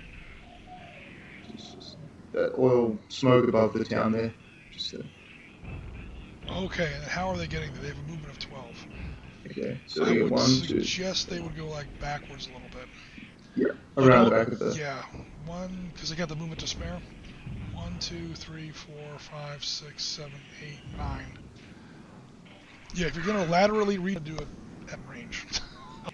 This isn't Austerlitz. You can't get away with that shit in 1991. 1805, maybe. Don't try that shit in 1991. And the other ones, the guys in 2415. Yep. We'll move to 2214. So the oil smoke just in front of them there. Alright, that leaves just your commander, your company commander. He'll join them in that oil smoke there. That leaves just your cavalry troop and your actual battalion commander. they'll both move just one hex to the northeast into the oil smoke. Does the battalion commander want to maybe occupy these stone buildings? Oh, okay, yeah, that's a good idea. He's totally. invisible there, and he gets +5 to his defense, and add 1 to the. Yeah, he gets a lot of bonuses there. Cool. He'll take up residence. Oh, the Chellies are way out in front. Nice. All right, no overruns. It looks like no close assaults. Pretty sure that ends the turn. We took care of rallies. We now go to Iraqi turn 3. Iraqi turn 3. I have no air phase. Hey, we don't have to worry about artillery anymore, thanks to those tornadoes. That brings us straight to direct fire. Oh, hell yeah, here we go. Here's where Oriskany steals it back. He moved within 4 hexes. 1, 2, 3. Boom. Double. 36. I'm sorry, 32 plus 32. These guys are not within 4 hexes, they don't double. So I got 32 plus 32 plus 16 plus 16. 64, 96. 24. That is 4 to 1, right? No, 44. Yeah, just 4 to 1. Yeah. All right, Mr. Centurion Commander, or I'm sorry, Mr. Chally Commander, 4 to 1. Oof. God damn it, give it to me. Come on. Probably good. Yep. Yeah. Well, yeah, 2 on 4 to 1. Yeah. Yeah. Panzer Leader is one of those games you hate, where the die rolls are lower. The lower die rolls are better. And by I mean hate, I mean that's like a good game. What was that one crack you made that one time? It was like James has finally caught on to the idea of modern games where you want to roll high. I'm like, no, Panzer Leader, you want to roll low. So, yeah, I think it was, what was it? Was it a Battle and Victory game? Or was it one of the RPGs? I think it might have been. Oh, yeah, RPGs is based on the White Wolf system. So, yeah, you want to roll 10s on D10s. Yeah. All right, that is a Burning Challenger. That is 10 points to the Iraqi player. Right now, the Iraqis are winning this game. 1 points. At least That's cool. I got more Mavericks left. I got more tanks. It's all good. In fact, let me go ahead and keep the rest of you are direct fire. Oops, I just doubled that. I don't want to do that. Keep an orderly scoreboard here.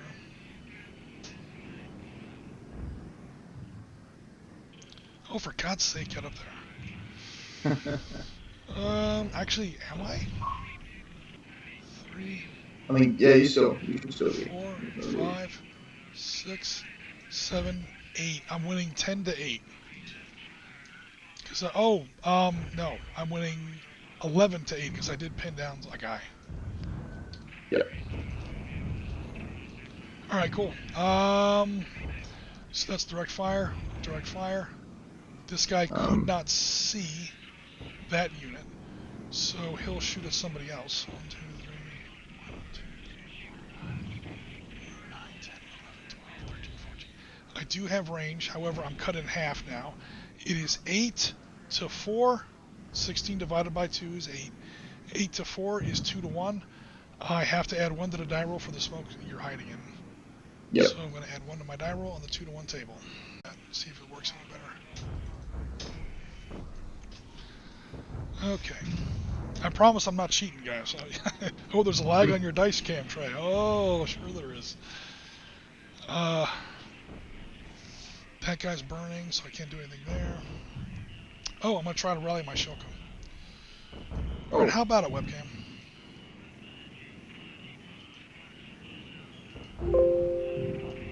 Alright, let's see if this works any better. Shilka's going to try to rally. Again, he needs a 1 or a 2. Much better. 5. Much better on the delay on the webcam. Not so much better on the result. Shilka is still pinned. He's still scared from the beginning of the battle. Now we go to my movement. I don't think I want to do any movement. I'm doing pretty well where I'm at. Yeah, you're in a nice position. Nice. Cool. Alright, so as we go over to turn 4, I'll go ahead and catch up on Mr. Chat.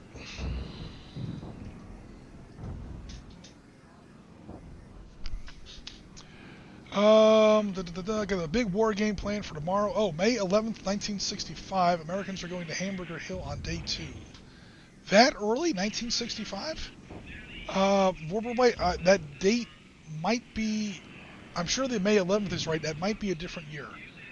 The first big land battle that I'm aware of, with the Americans involved, is Idrang, which is November. Operation Silver Bayonet, November 65.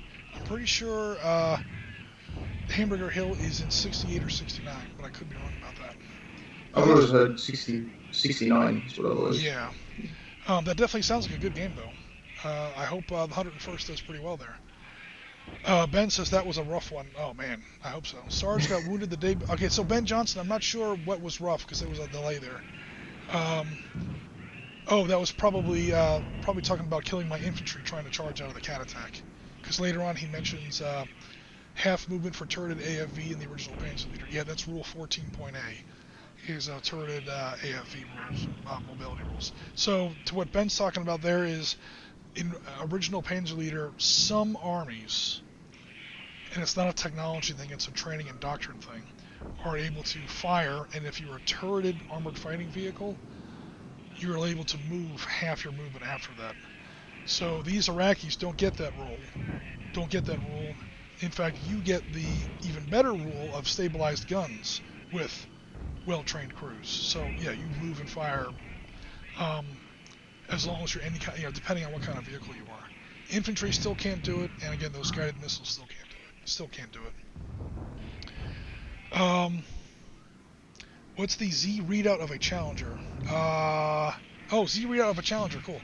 In case Ben is not watching on a big enough screen to see these numbers. Z readout, guys, what he's talking about is how you read a Panzer Leader counter. The numbers are in a certain number. So you basically read it like a Z. That's what he's talking about. All right, Ben, so a Challenger 1, this is not even the more modern Challenger 2s. Challenger 1 is 56, A, 16, 36 with a star, and I'll explain what that star is in just a second, and 12 is movement, is the Z route of a Challenger 1. Now that's a full platoon. What I just killed up here was his half platoon, his commander and his second in command. So I think I only had a 24 for the defense.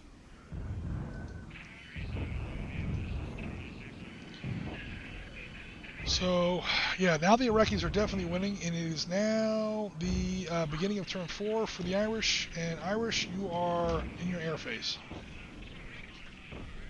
Yep. Alright. So, I'm going to leave both those. Do you want to do that? Yeah, I'll leave both planes where they are. Okay. Twitch has improved a lot. Novus Templar! How you doing, sir? Okay, hopefully, again, Novus Templar, if you're still with us, if Twitch is giving you a hard time, we have that YouTube link in the chat bar there. Follow us over to YouTube. YouTube is behaving perfectly. Twitch is being an ass. So hopefully Jen says that Twitch has improved a lot. Nevertheless, if you continue to experience problems in Twitch like I am right now, no worries. Just head over to YouTube. That stream is going well over there. Cool. It looks like it's going much better for me as well, too. Awesome. All right. Thanks, Twitch. Thanks for, behaving for a change. Sorry, Dylan. So when you say both planes, you mean both elements? Yeah, so I think for game terms, I'll put 0601. I'll put those two tokens down first, so I'll declare those two. Yeah. Cool. Yeah, they have no more missiles, so now they have just, I think, 2 more attacks with guns. Yep, so they'll go to 1, 2, 3, 1, 2, 4, 5, 0802.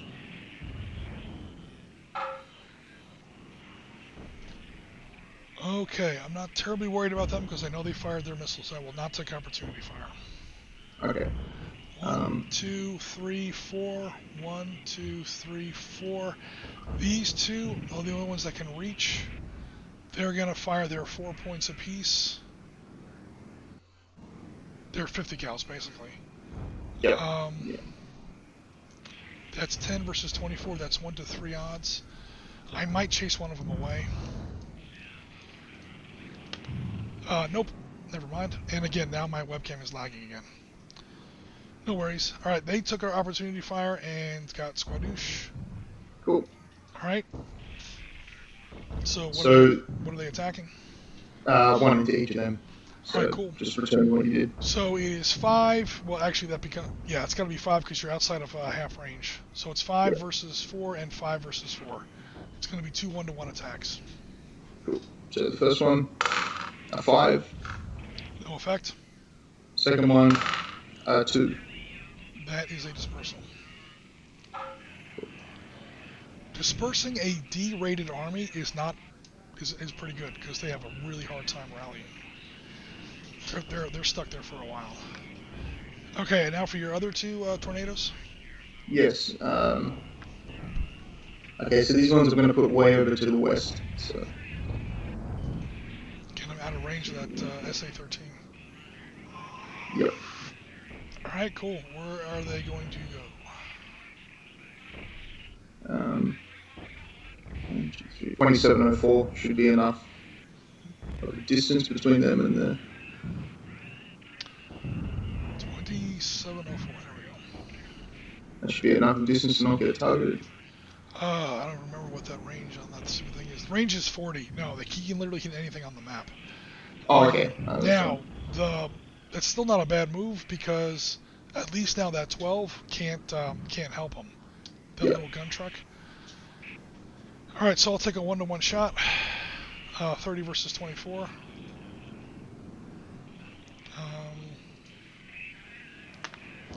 That is a 2. That is 1 tornado dispersed.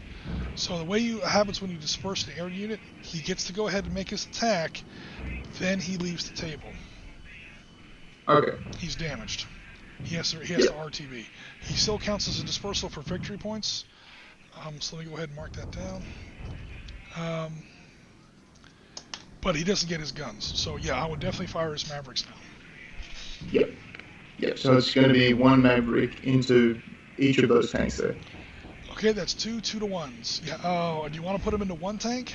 No, I'll put them in each, even though they're going to get the bonuses from the defense. Because the bonuses from the defense, because they're in improved... Well, I'm not sure. You're talking about the guys in improved positions, right? In improved, yeah. Because there are some tanks that aren't in improved positions. Okay. No, I'll put them in the ones in the improved. Actually, yeah, you know what? I will put both onto 1. Yeah, because now you're going to be at 4-to-1. Now you've got a shot. Again, you have to add 2 to the die roll. Roll a 1 or a 2. 1. There you go. Boom. And is a wrecked Type 69 platoon, or technically half company.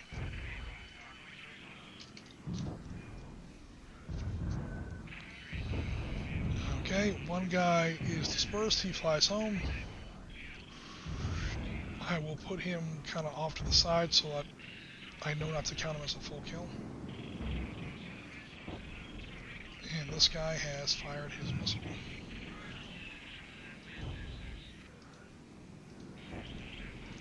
Cool, so you got 3 guys left with guns. Awesome, that's the air phase. Now we go to your direct fire phase. My artillery come before this, or... Oh, sorry, yeah, we skipped your artillery phase. Yeah, your artillery. Now, before you tell me where it lands, you've got to call in your new artillery. So again, you write it down somewhere, and... Yeah, the turn sequence is very specific about that. You have to call in your new artillery before you see how your old artillery does. It's kind of annoying. And for spotting reasons, anybody in the open I can see from... Anyone in the open, unless... Right? Yeah. So you can see anybody on the ridge. You can't see these BTRs because they're behind the ridge. These guys are kind of bellied up on the ridge, so yeah, you can see them. You can see these guys all here on this ridge because they're kind of like right up against it. You can see this hex, this hex, this hex. These guys are all in town, so no, you can't see them. This guy's behind the town, so you can't see them. Yeah, at this point you can see most. Okay, cool. There's only a couple guys you can't see. These little BTRs back here, These stupid trucks. Yeah, little stuff like that. Just pop that in. So I've got the next turns mapped out. Now we resolve last turn's artillery that impacts now. So, yeah, just the hex number, and we'll see what happens. 1006. Oh no! Kaboom! Awesome. Alright. 1006, that is both batteries of M109 Paladins? Yep. Yeah. Alright, cool. Let me look something up here.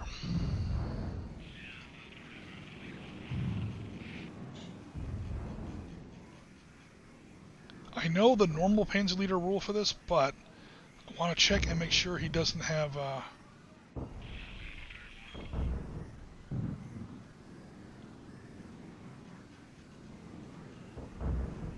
want to make sure he doesn't have special rules for a certain type of artillery ammunition. Oh, yeah. Steering I remember when, Go ahead. when I first looked at Team Yankee and looked at the Paladin cards, I'm like, they can fire minefields. Oh yeah, fast cam. They can shoot minefields over here. That's incredible. That's awesome. Absolutely. They're, yep. Fast scam, copperheads. That's what I was looking up. I was looking up for copperheads. Paladins are arguably the most sophisticated self-defense trophies in the world. Conventional ordnance can also fire smoke, fire, and artillery-delivered mines. Nothing about copperheads. So copperheads is a 155mm artillery shell that kind of breaks open, and a anti-tank guided missile is in there. And then it's guided by laser onto its target. We don't have rules for it in this though. All that would mean is this H becomes an A. So,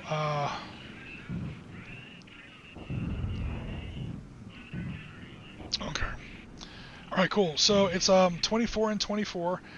Unfortunately, H's do divide against armored targets down to a 12, but you've got two 12s in there, so it becomes a total attack of 24.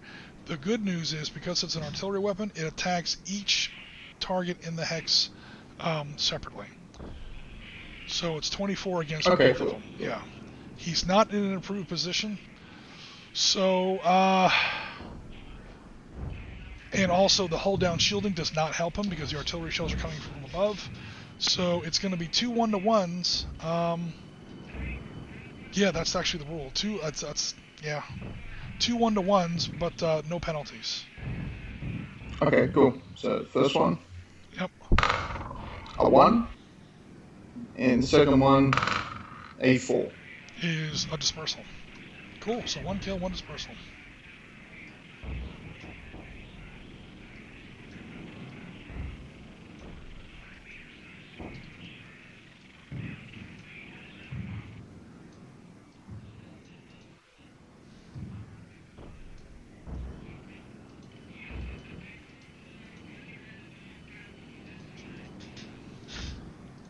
Yeah, good shooting, Tex. Warhammer Grimace, that was for you.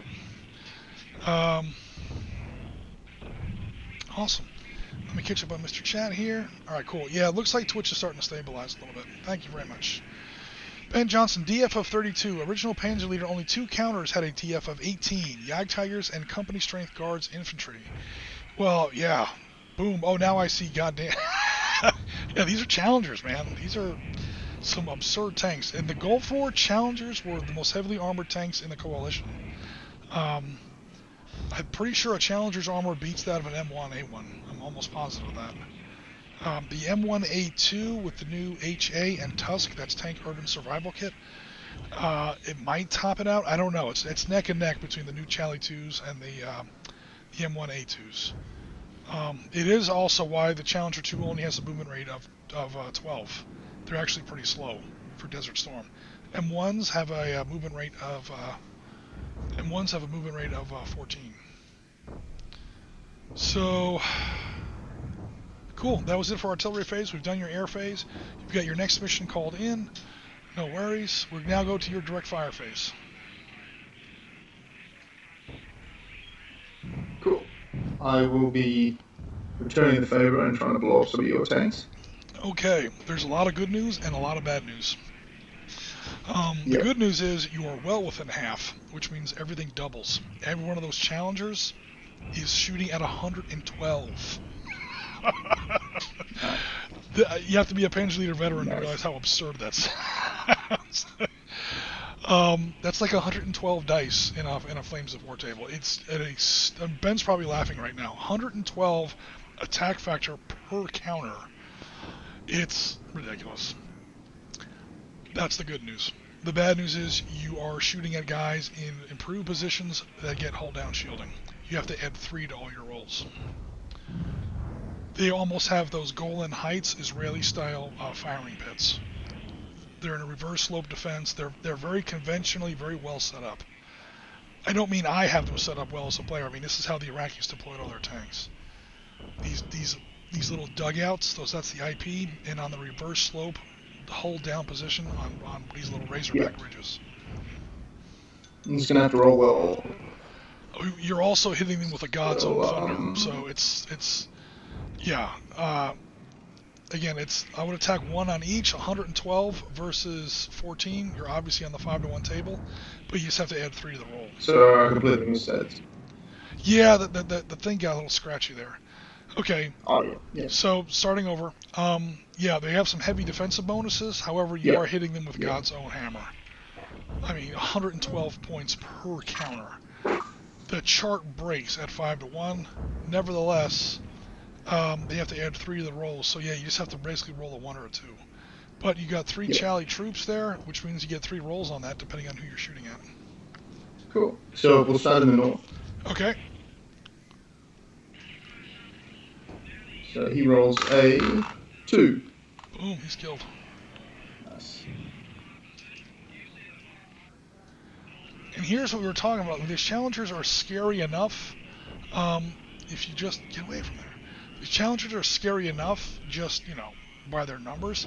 It's their abilities. So you're going to fire at them. You're going to kill or disperse some of these guys. And even the ones that you don't kill, you get full movement. You swoop right over the ridge, and now you're behind them. Now they don't get that hull down shielding. So, yeah, you can't overrun them in the same turn, but... Yeah, if these numbers are scary enough. They're even scarier than those numbers would suggest. Okay, so now we're looking at 2 more Chally troops there in 1507. Yep. So the first one, 3. Okay, he's dispersed. You're shooting at these guys here, right? Yep. In the little dugout there. Okay. And the next one, 4. That's another dispersal. It's pretty good. It is very good. Again, now that you have full movement, you can totally swing around the Iraqi north wing there. Or, hell, just drive literally straight through them because this guy's pinned down as well. That ridge basically just fell. And again, next turn, you're going to be amongst and behind them. And, yeah, it's going to get ugly. Cool. Alright, so down here to the rest of your units, any more direct fire? Yes, I have the Sidewinders. So no, Sidewinders. Swing fires. The swing fires. Okay, now the swing fires are eligible to fire on this guy, because this guy was targeted by your aircraft, right? Yep. Okay, because the artillery, sorry. The artillery. Okay, but the point is it was a different phase. Yeah, so a unit cannot be attacked more than once in a certain phase. A unit can totally be attacked more than once in the same turn as long as they're different phases. In fact, that's the secret sauce of how you win that Panzer Leader, is by airstrike, artillery, direct fire, overrun, cat attack. You can attack a guy like 6 times in a turn if it's really important. But this guy, these 2 tanks up here, they were attacked by your challengers.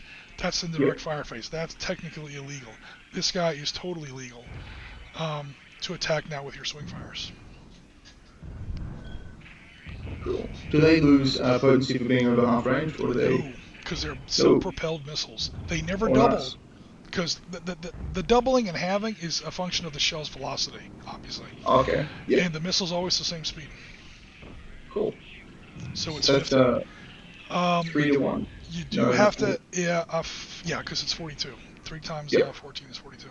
You do have to add 1 to You do have to add 1 because he has that held down shielding. He's directly behind that little brown line. He is not in an improved position. You get to subtract 1 from your roll because he is dispersed. Dispersed units are more vulnerable than pinned down than units in good order. So it's 3-1, a wash, and a double D will kill. So normally a 4 or a 5 is a pin. Here it's a kill because he's already pinned. So basically you have to roll anything but a 6. We'll kill him with those swing fires. A 5. Oh, barely. Because he's already pinned down, that becomes a double dispersal. Actually, I take that back. You get to subtract 1 from the die. Oh, no, we talked about that. Subtract 1 from the die roll, add 1 for hold down shielding. Sorry. Yeah, he's dead. Barely. But good enough. Oh no, the British are coming back.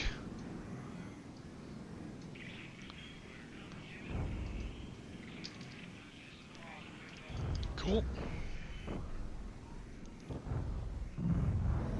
Yeah, that northern ridge is just hammered, man.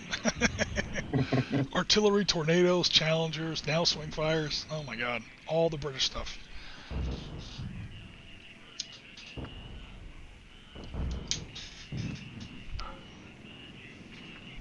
And that's definitely the last of my throw fire stuff.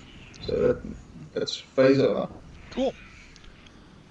We'll now swing over to your movement phase because you have nothing dispersed. Cool, movement phase. Cool. How close do I want to get up here? I think I want to get pretty close. Oh, that. So I'll move. Spoiler alert: that northern ridge is. Yeah, I don't want to get too filthy on the stream here, but she's not saying no anymore. Let's just put it that way.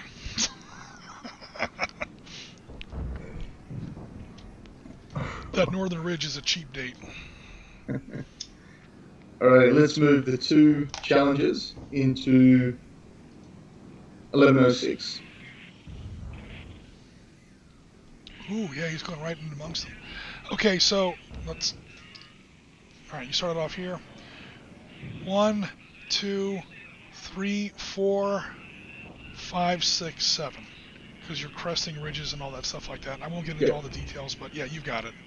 Oh, you said 1107? 1106, sorry. Okay, no, I got him in the right spot. And the other one, I'll move to 1107. Sorry, 1007. Down on the southern ridge where it sort of kinks out to get that on there.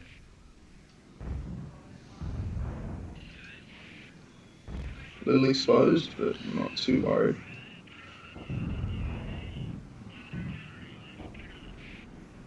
Um, 1, 2, 3, 4, 5, 6, 7, 8, 9, 10. I'm never going to get another shot. These 2 15s, or these 2 55s on the Southern Battalion, are going to cook off. They're at more than half range, and I don't have kick-ass silver bullet ammunition. So I get cut in half, which means my 2 15s become 1 15. Oh, it's a 1-3. 15 versus 36. I got to do it. Yeah. Gots to do it. 1-3. I might disperse them. Again, I get points for dispersals. Come on, give me 1 or 2. 3, I just missed them. Oh. Holy crap, look at that delay.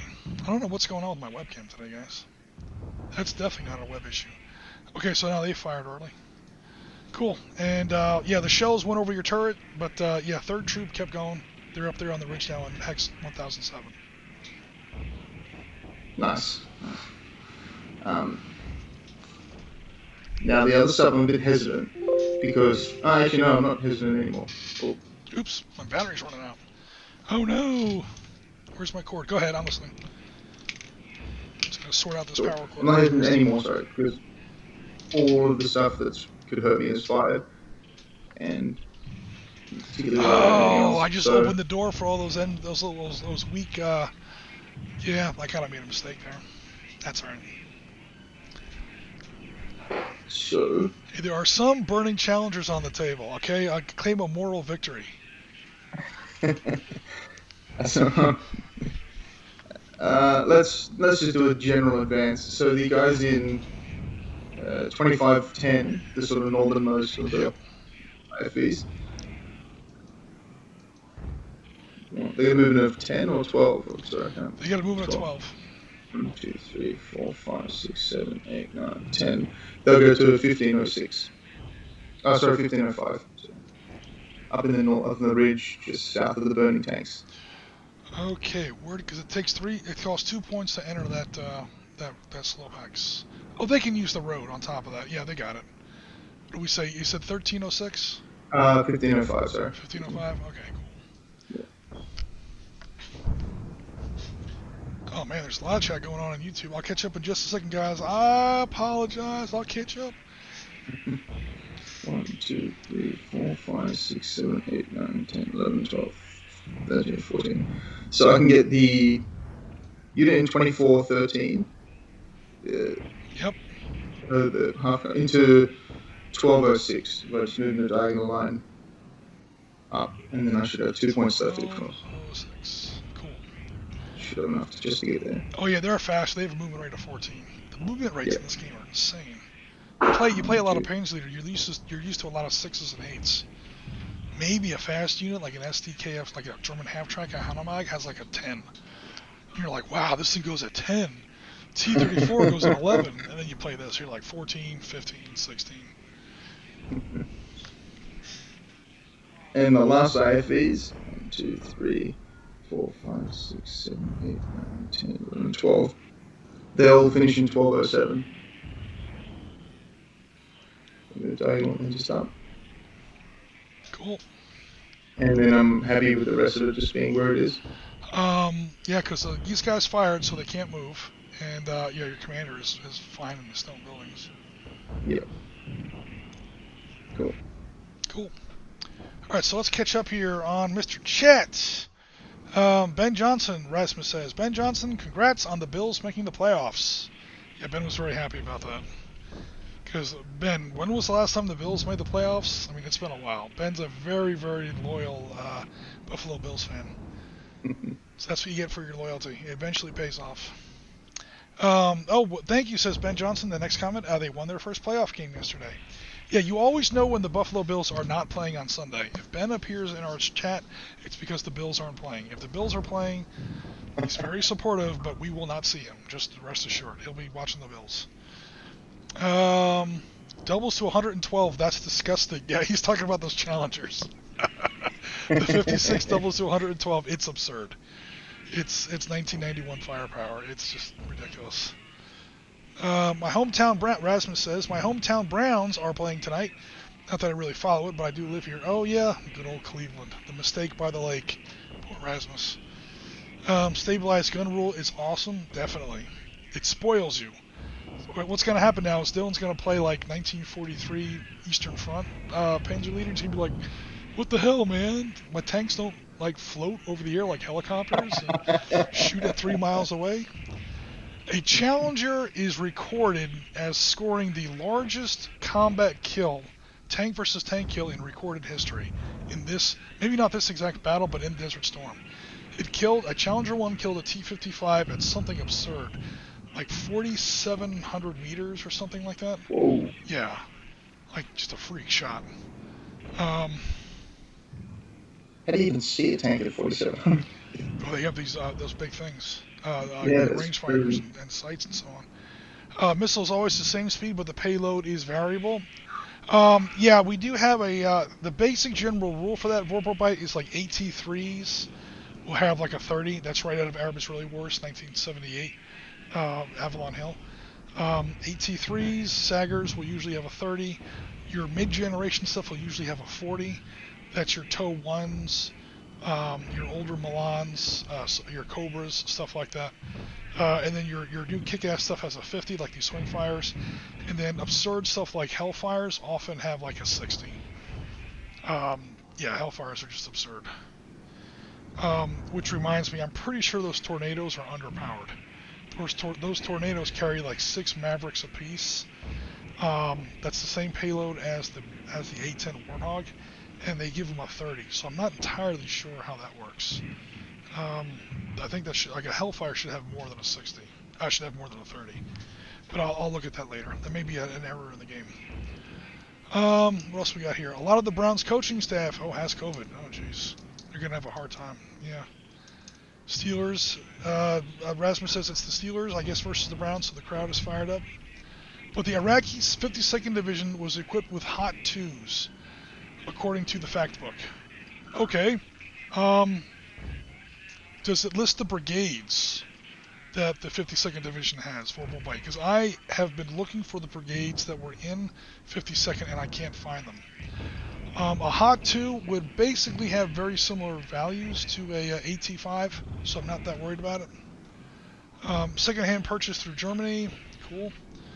A lot of movement, I would make it, get in their face. Yeah, Rasmus has played Desert Storm Panzer Leader once, and he still has the nickname Leroy Jenkins for how he handled that.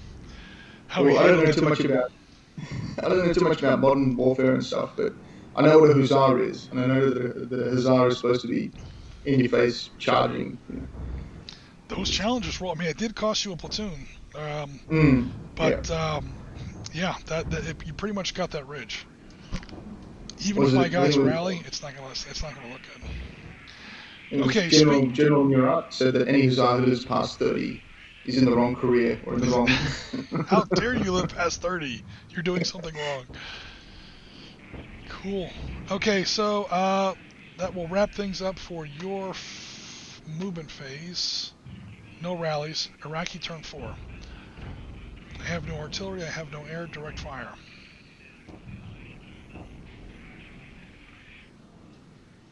I think Jen's asking you if you want some tea, Jim. Oh, cool. Yeah, I got multiple windows going here. I guess my voice is going. Novus Templar, how you doing? Welcome to the chat again. Again, Novus Templar, again, if the chat is screwing with you, head over to YouTube. The link is above. But if not, if you're fine, stay where you are. Definitely glad to have you with us. Over there on Twitch. I'm glad Twitch has finally decided to behave itself. Oh, boy. I don't have many I don't have many weapons left. I got a good score. So far I am at 15 plus 1, 2, 3. I'm at 18 points. I'm actually still winning on points. Pretty handily. But he's pretty much going to table me now, and he's probably going to catch up and pass me on points. But right now I am so winning. 18 to 1, 2, 3, 4, 5, 6, 7, 8, 9, 10, 11, 12. Okay, maybe not so much. 18 to 12. And now the great slaughter begins. If I can get one more IFV or something, things are going to get happy. Happy Gilmore. Speaking of which, my direct fire. My direct fire is to do nothing. Because everything else has to get pinned or whatever. Yes, I think you have some opportunities in the north. I think there's one armored vehicle. These guys took opportunity fire. Oh, I have a 3. What's he gonna do? You know what he might do? He might jump into that improved position just to. Oh no, that's not gonna work. He may just flee.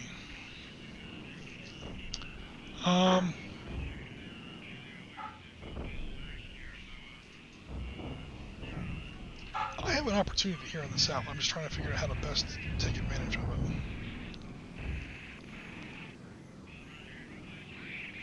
Okay, so no fire. I'm going to go straight to movement.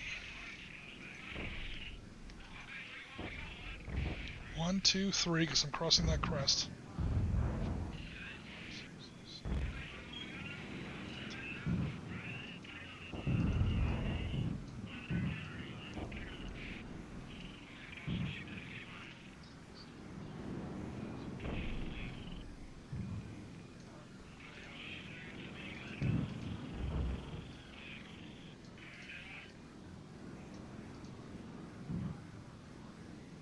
Oh, one thing I do have to try and do is rally some units as part of my attack phase. Oh, yes. Okay, 2 Thank you, Jen, for the tea.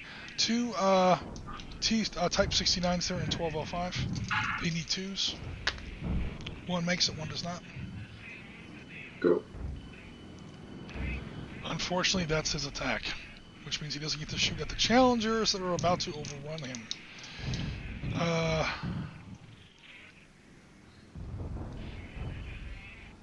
This stupid BTR fails. The Shilka. Come on, you cowardly Shilka. Do something. He still doesn't rally. I'm not rallying until those tornadoes fly all the way home. Okay, that'll be it for my rallies. Alright, now I go forward to my movement. These guys can't move because they fired rather foolishly.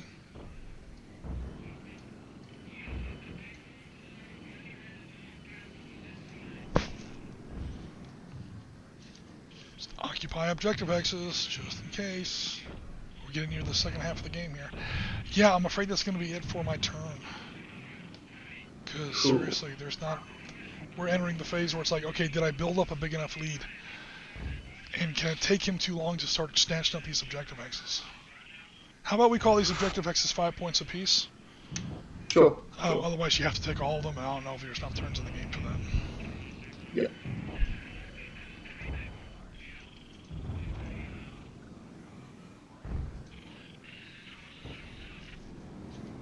Alright, cool. You have no idea how happy you may be when you opportunity fired with those 2 tanks down there. Yeah, I realized as soon as you said moving your IFEs, I'm like, I screwed the pooch on that one. And it's still paying off, so yeah, we'll see. That was a legit mistake. Shoving forward that hard and that fast with the challengers. I mean, those T-55s, that was my mistake so far. And again, I know it's like your first game. Those challengers that have a range of 16, what you do with those, stay back a little bit, what you do is you get within 8, but not within 4. So you double and I don't. Okay. Yeah, that's when you start picking out like that sweet spot in the range. Yeah, it gets a little gamey, but again, it's gamey on purpose. It actually is gamey to the point where it encourages actual battlefield behavior. Is the long and short of that one. Cool. Alright, cool. So now we're into your air phase. Yep. You've got 3 tornadoes with guns left, and they got, I think, 2 attacks left each. They get 1 attack left. 1, 2, 3, 4. They've had 4 total attacks. 1 of them was missile. That means they've used 3 guns. This is their last gun attack. Yeah. Okay. Yeah, you know what? I'm going to put them in... So I'm going to put one in 1104. 1104. Got it. Up in the north there, past through, yep. One in 1004. And then one in 905. This is our last chance to shoot down a tornado.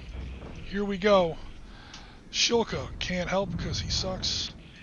1, 2, 3, 4, 5, 6, 7, 8. I am close enough with half of my little technical anti-aircraft vehicle there.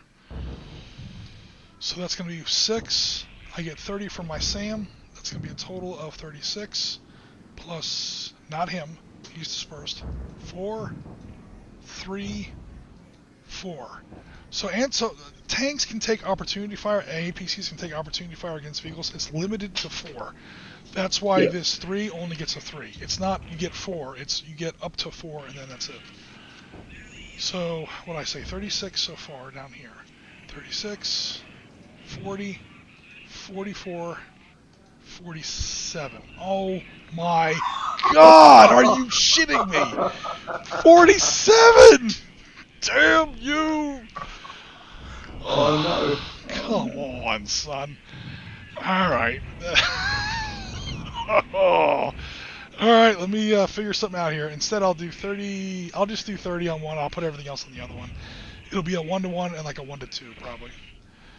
Alright, so the SA-13 is going to try and knock down a tornado at 1-to-1 odds. Do it! That's a shot down tornado. I'll take that. That's 5 more points for the good guys. And by good guys, I mean not so good guys. That's where those poor guys were on TV. I actually shouldn't joke around about that. Those 2 British tornado pilots wound up on Iraqi TV a couple days later. Historically, it was well before this, but yeah, a tornado went down to ground fire. They survived the ejection, but they got captured like immediately. All right, now everybody else, that's 4. 3 is 7. 4 more is 11. Plus 6 is 13. No. 6 plus 10. 14. 17. 70. Yeah, it's 1 to 2.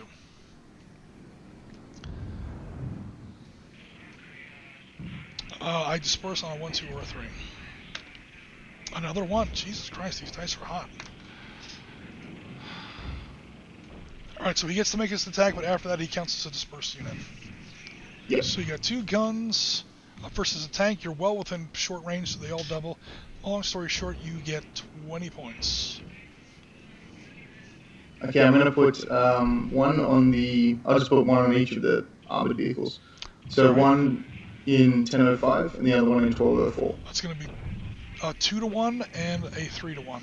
Because this 10 divides against 3 to 3 to 1. This 10 divides against 4 at 2 to 1. So whichever one you want to do first. We'll do the 2 to 1 first. Okay, 2 to 1, that's against this guy. 3. 3 is a dispersal. This guy's a 3 to 1. He's because there's only like 2 vehicles there. 3 to 1 is a 3 again. He is killed.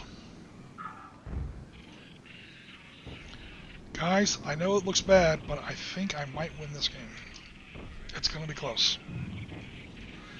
Right now the score is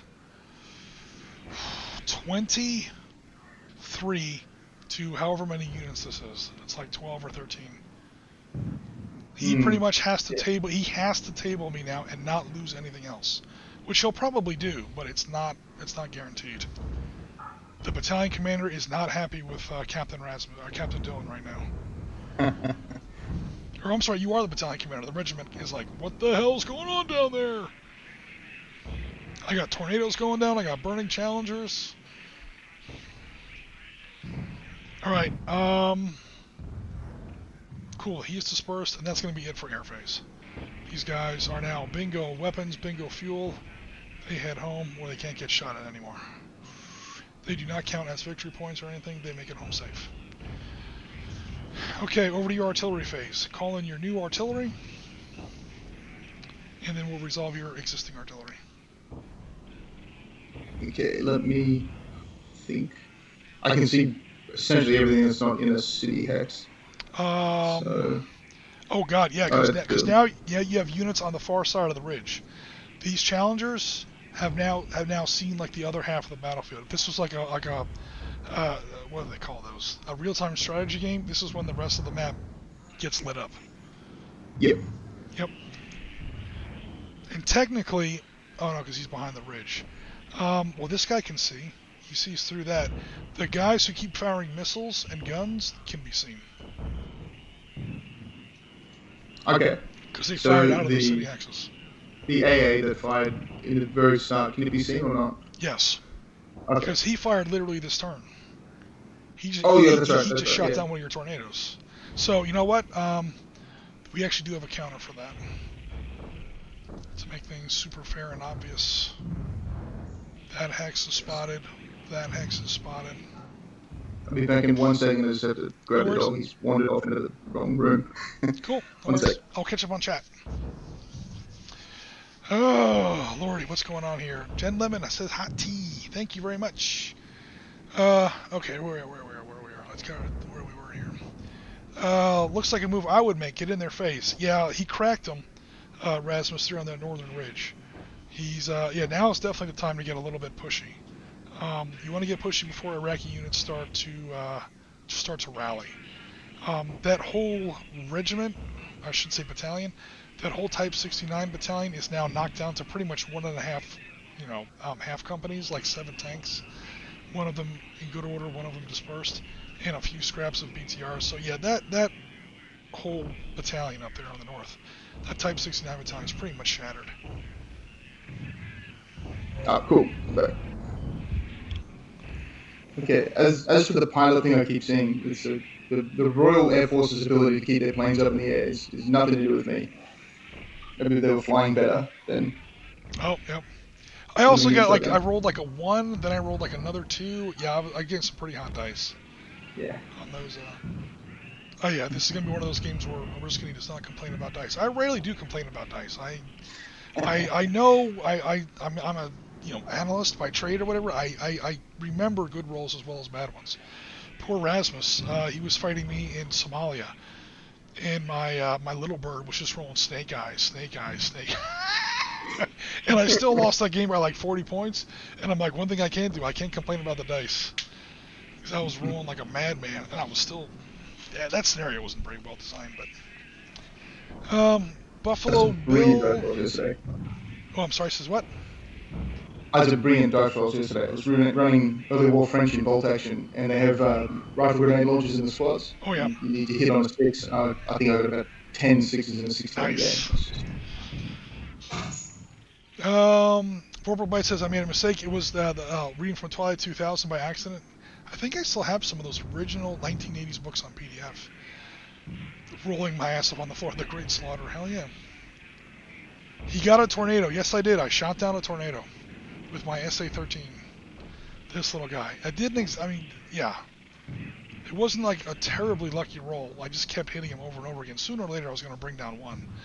But yeah, those SA-13s are nothing to sneeze at. They can pretty much hit anything on the table, and they attack with an attack factor of 30. And normally that's not scary on the original PanzerBlitz the CRT, Combat Results Table. His CRT, man, notice, this isn't mine, I didn't make this up. The guy who made up Tactical Combat Middle East has a 1 kill value on the CRT. So this table is bloodthirsty. This is a lot bloodier than you tend to see in Panzer Leader, because this guy changed the chart. I think he improved it. He made it a lot more even. Notice this little curve here is much more, it's literally like perfectly smooth or whatever.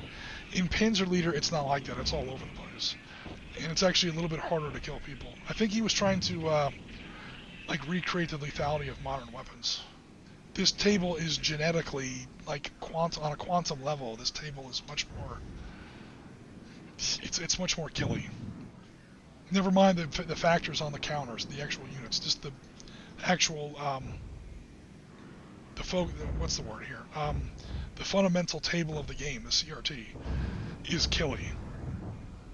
Especially right there, that 1-to-1 with a kill and number 1, that's not there in basic Panzer Leader. You can't kill on the 1-to-1 table. Okay, so I forgot where we were in the turn. I think we're starting. Oh, that's right, we're doing your artillery. That's right. Artillery, yeah. So I've got next turns written down. Okay, cool. Let's resolve your last artillery. And this is why I was really happy when you fired the tanks last turn, because it's on 0-5-1-5. No! Kaboom! I was trying to bait you into. And I guess I fell for it. All right, cool. All right, so we got 2 24s, which become 1 24 basically. However, that's 2-to-1. You have to add 2 to the die roll, though, because I am in improved positions. So let me pull up the 2-to-1 table. 2-to-1 table, you get 2 attacks. You can't kill me because of my improved position. Yep. Hold on. 24 and 24 becomes 124. Yeah, it's exactly 2-to-1.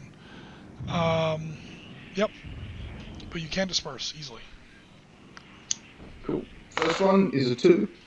That would have been a kill except for my improved position. Okay, next. Yep. Is a 3. Also dispersal, because it's read as a 5. Nice. I'm happy with that.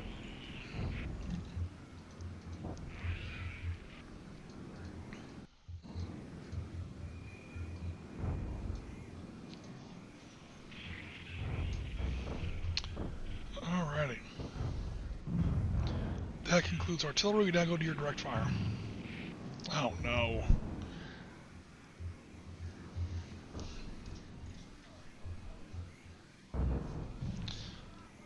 zoom out so you can see the whole table. Excuse me, see the whole table.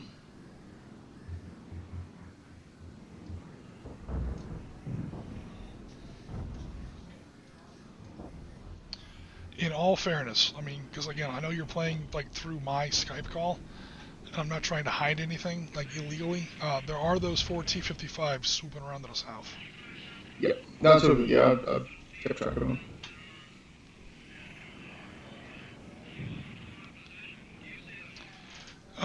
Rasmus says, yes, not a big fan of being on the business end of those little birds. Well, that's what you get for shooting down one little bird on the first fire phase of the game, Rasmus. The other little bird's not going to be happy with you. Yeah, Ben, normally when I play 1991 or whatever, like Modern Panzerleader, I use my own charts, which are based on the original game.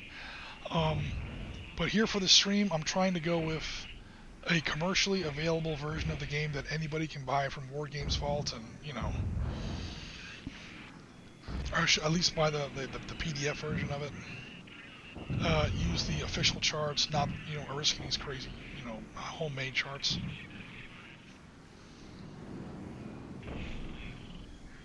Alrighty, so direct fire. Yep. 1, 2, 3, 4, 5, 6, 7, 8, 9. Okay, so I can hit the. So the unit in. Which one is it? The problem with zooming out is that you can't really read the numbers. I think it's 1007, the one unit of challenges in there. Okay, yep. They're going to fire down at the topmost hex there, so it'll hit. They'll go for one of the units in it. In which? Oh, down by the T-55s? In 11, 18. Cool. Alrighty. You don't have line of sight on them. Oh, yes. Because you're on the high ground. Oh, wait, yes you do, because I'm more than 2 X's away. Yes you do. 1, 2, and then 10, 10, and 10, 11 are blind.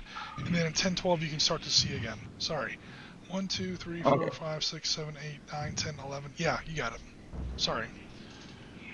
So 56 versus 12, are you engaging one at 4-1 or both at 2-1? Let me go both. I Okay. kind of need to delete these units here. So. 2-1. No modifiers. You can either roll. Okay, you're engaging both of them at 2-1. Roll 1d6. Yep. A 1. Oof. That's what did I say? 4,700 meters. That's that long range Charlie kill right there. Ooh. That was lucky. I needed that. I really needed that. Oof. Yeah, one more turn or so, and I'm taking something over there. Probably that guided missile carrier, if not your battalion commander. Yeah, I really don't want to lose one battalion commander. The guided missile carrier. He will have a shot at the other two. He can fire in his own defense. He is 50 versus. Okay. 50 versus 24. So he'd be 2-1 as well. Yep. Yeah, I'll do it. I don't know if I can get lucky twice, but I'll hit the whole hex. Okay. 3. 3 is they're both dispersed. Cool. That's so good. All right. I have a live T-55 up there in the north. I can zoom in now. Jim, I think I'm live done with T-55 in the north. Do you? Oh, Yeah, he rallied. Type 69. Yep. Oh, 69, so yeah. Well, that's a quick tip for the audience. That's how you tell the difference between a Soviet and a Chinese tank. Soviet tanks have a T. T-55, T-62, T-72, T-64. Chinese tanks have a type. Type 69. It's a Chinese tank. Speaking of Chinese, Jen, did you think about maybe getting Chinese for dinner tonight? We've been begging for Chinese food all week. I still haven't gotten it. Help me feel better after Dylan finishes destroying me here in Iraq. I need help. Help me out with some Chinese. Don't use me to get yourself Chinese food. You don't like being exploited that way? I'm on another continent. I don't care. It's a global economy, man. I gotta make use of what assets I have.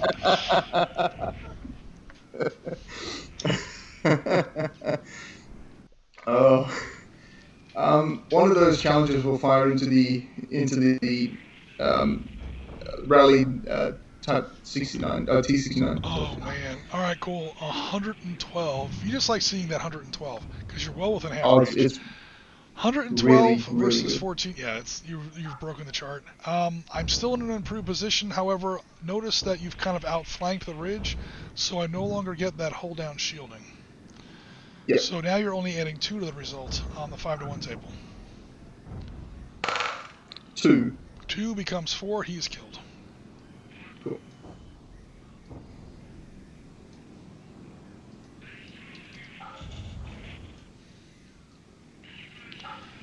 That's when you hear reports of M1 Abrams, M1A1 Abrams with 120mm smoothbore were shooting through dead T-55s, and the shell kept going to kill live tanks on the other side. Ooh, that's how bad some of the penetration was getting. Alright, so these 2 guys have fired. So the one at the top there, the other one in 1106. Yep. He will fire at the AA truck that's been annoying me this entire game. The tornado pilots who have just landed hear that on the radio. They're like, now you're going to go ahead and shoot at the AA vehicles now that we've left? Thanks a lot, guys. Let me make sure you have line of sight on the AA truck. Yes, you do. So that's the one in 0310. Yeah, no, this is going to be surprisingly difficult. Can I fire the entire hex, or do I have to hit him? Or no, you have to hit him. Him, yeah. Cool. Alright, so you're firing at a soft target. That truck is non-armored. So that 56 gets knocked down to a 28. Yep. 28 versus 2, except no, he's in stone buildings, or concrete buildings. So he goes up to a 7, and you have to add 1 to the die roll. So 7 versus 28 is, oh shit, you're still at 4-to-1. 4-to-1 with a +1. 4-to-1, add 1 to the die roll. 2, so 2 it goes to comes 3. to 3, he's toast. Yes. He gets a little poof instead of an actual wreck counter. His wreck does not affect stacking. You can kill enough tanks. It won't happen on this map. There are way too many hexes, not enough tanks.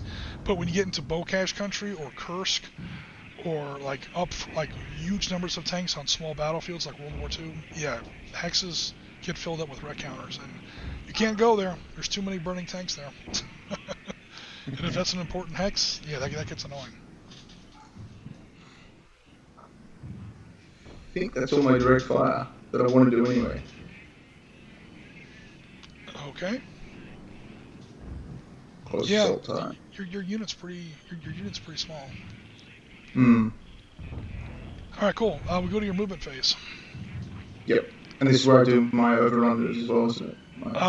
Yeah, the only units that can't overrun are the challengers who attacked. Because that would mean they attack twice in a turn.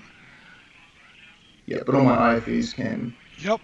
Normally that's extremely risky to overrun with IFVs that are still loaded with infantry in the back. However, who's going to shoot at you at this point? Yeah. Yeah, so the ones in 1207. Dispersed units have no opportunity to fire. Yeah. Okay. So that goes in 1207. Oops. Okay, got it. They'll go to 1006 with the burning tanks. And cool. Now that hex is now fully loaded. The hexes each count. The wrecks each count as a unit, and he's got his infantry on board, and he's just going to go ahead and try to overrun somebody. Yeah. And he'll overrun 0906.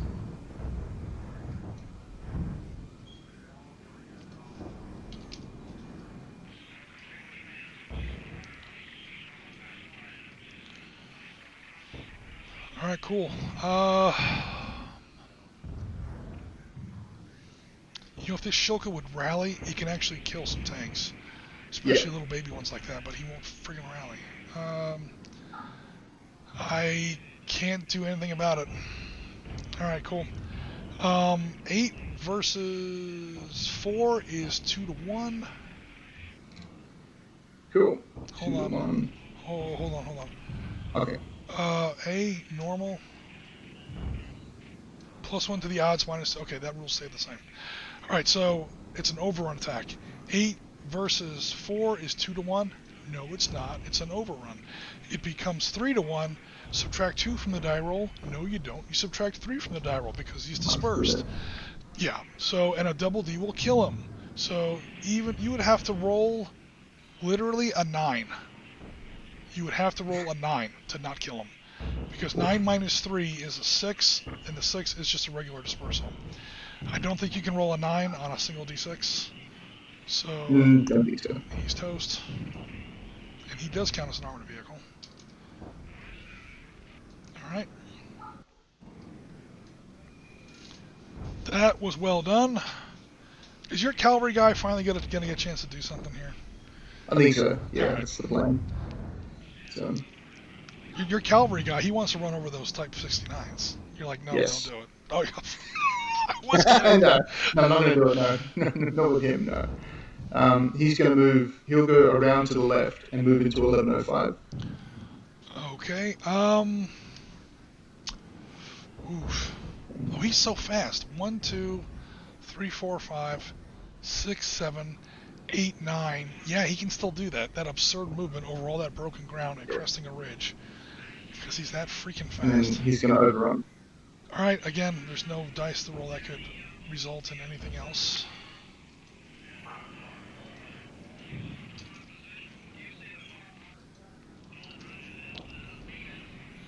Yeah, like I was saying before, and Corporal Bite got a chuckle out of, and now begins the great slaughter.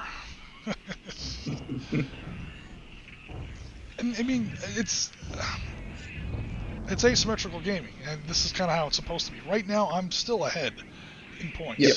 but I think you're closing the gap awfully fast. And again, this is where you saw, like, you know, once the tanks got on top of the Iraqis, they just started surrendering by the thousands. Now, the two IFVs, just fell apart. the two IFVs are going to go into 1305 and then try and overrun the tank. Alrighty. That is technically illegal. Guys who might be watching this later on YouTube, these are not considered slow pexes per Arab Israeli war rules. These are very, very low. If you look at photos of the Gulf War, there were no like Golan Heights ridges, because there are hexes that kind of look a little bit like this, where overruns are illegal. But just in case anyone watches this later, yeah, this isn't supposed to be that kind of terrain. So you've got 16 and 14. That's 1 to 1 becomes 2 to 1. Subtract 3 from the die roll, add 2 back to the die roll for my improved position. This one's going to be a little tough. Cool. So 16 versus 14 is 1 to 1. Net. 2. Subtract 1 from the die roll. So I rolled a 2. 2 becomes a 1. He is killed. Minus 2, minus 1, plus 2. So that's a net minus 1. Add 2 to 1 odds. Yep. Takes care of that. Yeah, I didn't expect that ridge to last very long once you got that close to it. Yeah.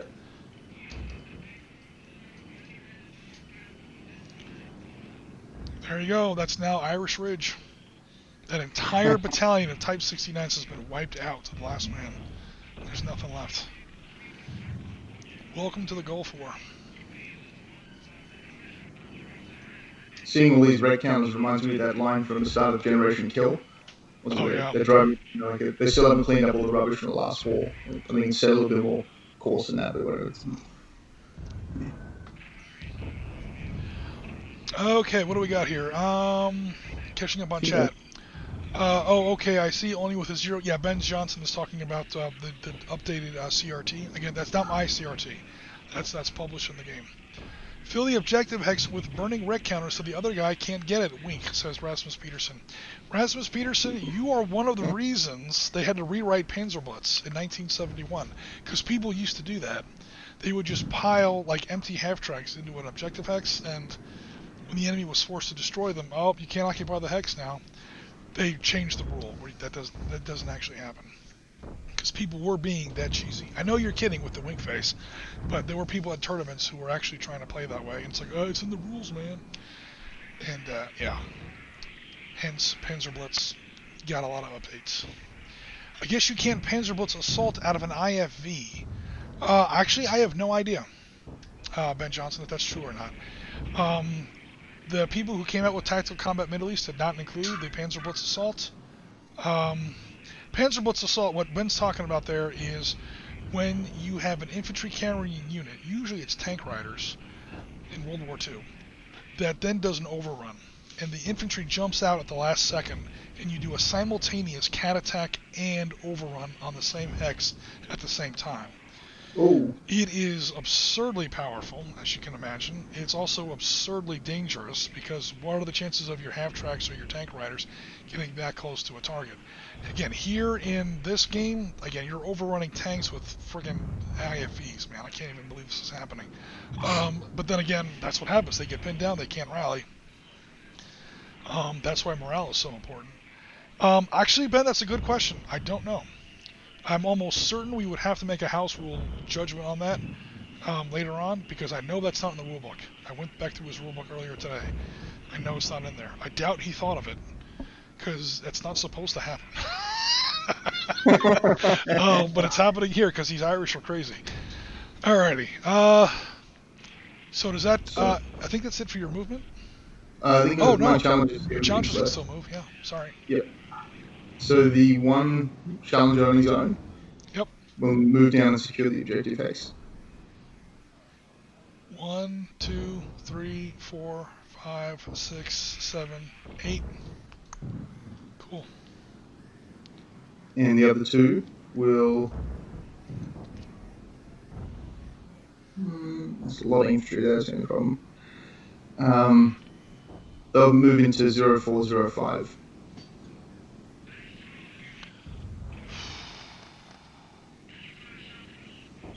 Oh, he's going way over here. All right. Starting to turn that flank. And that should be the end of my movement for them. Alrighty, Iraqi turn 5.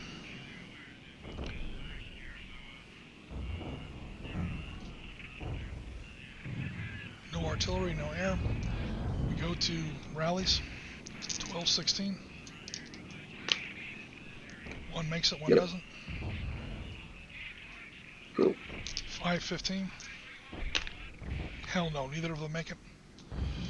God, come on, Shilka. Move your ass. Oh my god, he finally rallies. You know, what do we say? I'm not rallying until those tornadoes go home. Good deal. You get to get killed by challengers now. Okay. Yeah, shitty as it is, I think that's my turn. Okay. Iraqi turns are about to get very, very short. I literally have, yeah. I can't move and rally in the same turn, unlike a challenger tank. These guys did not rally. I feel bad now. I feel really bad. I wouldn't. I feel really bad that you're Shogun just rallied. That's not good. Oh. 1, 2, 3, 4, 5, 6, 7, 8, 9, 10, 11, 12, 13, 14, 15, 16, 17, 18, 19, 20. Don't feel bad. I'm still winning. Don't get merciful yet.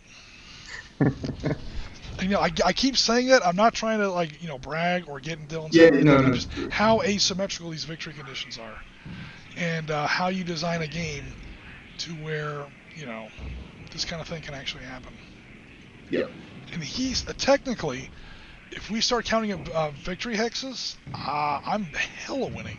I still technically own this one. That's about to change, obviously. 1, 2, 3, 4 down here. That's 20 more points. So far, he's only taken 5. So I'm winning by like almost 20 points. Yeah, Dylan, he's, you know, don't get mad at Dylan when he starts beating the shit out of me in like the next 3 or 4 turns. He has to. This is the Gulf War. You have to literally kill them all, and you know, you have to do it fast, and you have to not take any casualties. He has an uphill battle the rest of the game. Believe it or not. I know it doesn't look like it, but right now I've got this game. Right now I'm winning on points. I don't think I'm going to be able to hold on to my lead until the end of the turn, or until the end of the game, but I think he'll win eventually. But right now he's got a pretty steep, he's a bit in the hole as far as points go. Okay, over to you for your. There's no more air phase. Your artillery. Mapped out next turns. Yep. And the reason I feel really bad about that sugar rallying is the artillery is on 0410. I kind of figured, yeah, because that Strela's been firing out of there since since the game started, basically. I'm surprised he's not out of missiles. Okay, but that's okay. He's in stone buildings and he counts as an armored target, so he'll be all right. Yeah. Sort of. Okay, even units that aren't spotted there. Oh, frig. Is there something important there? No. That's totally not my brigade commander right there. Oh no, I didn't even see that. No, you literally haven't. He's unspotted. You can't hit him. However, if you... Yep. Because this guy's been shooting and this guy's been shooting, or he was shooting before he got pinned down, that hex now gets saturated by artillery. So, good thing for me, everything in there is armored, so you still have your 224s become 124, and you add 5 to all my units in there because I'm in concrete buildings. Okay, so it's 24 versus 7. No, it's 24 versus 8. Oh, that's still 3 to 1. Oh my god. All right, 3 to 1. Add 1 to the die roll. 3 plus 1 is 4. 3 to 1, 4. Oh god, barely. I did dispersal. He survived? Oh, good. Yeah. Ooh. Well, then it just means that my whole force goes down to morale level E, which means I rally only 1. Yeah. Okay, next, Strela. 24 versus 5. No, sorry, 4 plus 5. 24 versus 9. That's 2 to 1. Add 1 to the die roll. 3 goes to 4. Another dispersal. And the Shulka that just rallied has 11 versus your 24. It's still 2 to 1. Add 1 to the die roll on 2 to 1. Another 3 goes to 4. Cool. Everyone's still alive. Actually, because my commander, he does say this in his rules, because my commander is now dispersed, I'm now at an E. But if I rally, I can go back to a D. Oh, okay. So just rally him first in the rally phase, cool. or the fire phase. All right, so now we go to your direct fire phase. Yes. And not to split hairs here, but just to keep track of this, the HQ unit is still not spotted. He never fired. However, the Shilka and the Strela have both definitely fired. In fact, the Shilka's not spotted either. He never fired when ground units had line of sight on him. However, the Strela definitely did. So the Strela is spotted, the other two aren't. Yep. That's when you see in the movies, like a bunch of guys are hiding in a building. Nobody can see, and then one idiot fires, and everyone else gets mad at him. That's why. Because now you call an artillery, and the artillery kills everybody. What are you doing? No one gave the order to fire. I'm sorry, boss. It's too late for that. So the first thing I'm going to do is going to seem a little bit weird, but you have to do it. Is one of the challenges is going to fire at the unit on the objective hex on the road there. That's why he's there, to use up a fire phase. 1, 2, 3, 4, 5, 6, 7. I just got to show this on stream just for a second. Yep. This is 56 times 2, 112 divided by 4. Technically, you're on the 28 to 1 column. All right, don't roll a 6. The shell could pass straight through him and not kill him. A 4. All right, he's dead. And he's technically an armored vehicle. Okay, the other challenger? He's going to fire into 0209, and he's going to fire into the whole hex. Alrighty, cool. They're not in any kind of improved position or anything. You got a total of 7 points in there versus your 100. Yeah, same thing. Don't roll a... Okay. A 4 again. Boom.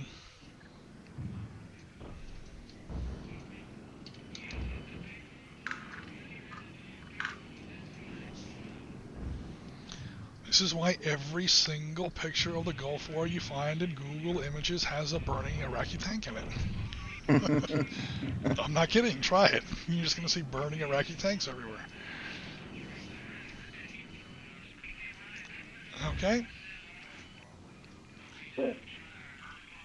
Next one. So those two challenges are both fired. The challenger on the objective hex down here. Yep. He's going to fire at the. So it's 1, 2, 3. Ooh. He's going to fire at those two tanks down there. All right, 112, because he's still within half. 1, 2, 3, 4, Might as well 5, fire at the barely. hex. I'll shoot at the entire hex. Yep.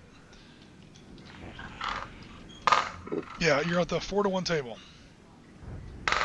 A 4. Okay.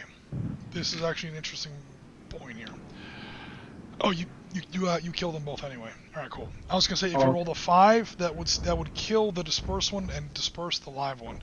But you gotta kill on both of them anyway. It's because you're firing at a hex that has units with mixed states in it. Some of them are in good order, some of them are dispersed. Oh, okay, and that's the point of the DD. Yeah. Cool. Also, that 4 gets read as a 3 for the dispersed guy. It stays at a 4 for the guy that was in good order. Okay. But no worries, you got a nice easy kill anyway. So there goes my little end run. Now, can my strikers see the units in 0515? Because they're on the other side of that ridge. Strikers can see 0515. Down on the bottom ridge. Can you see it because it goes to the elevation piece? Yes, he can. What blocks line of sight again is that well, it's blind. Well, no, he obviously. Okay, let's do it backwards. This guy here. He can obviously see any hex adjacent to him. This is a blind hex, and then after that he can start to see again. Where these ridges start blocking line of sight is where there's those little brown spine hexes between you and them, and they're not adjacent to it. Like if they were there, no. But he's bellied up against that spine, that razorback, in order to shoot over it, and much to his chagrin. Also, your line of sight passes north of that anyway. So on 2 counts, yeah, you've got it. Okay. Again, these are very, very shallow hills. These are just gentle rises in the ground. There are totally ridges and high ground and stuff like that in Panzer maps, PanzerBlitz maps, Arab Israeli War maps, where no, if the enemy is not at the table edge, so to speak, you can't hit them. That's like that big Bednost hill that you see in PanzerBlitz or whatever. But that's not this kind of hill. No, not at all.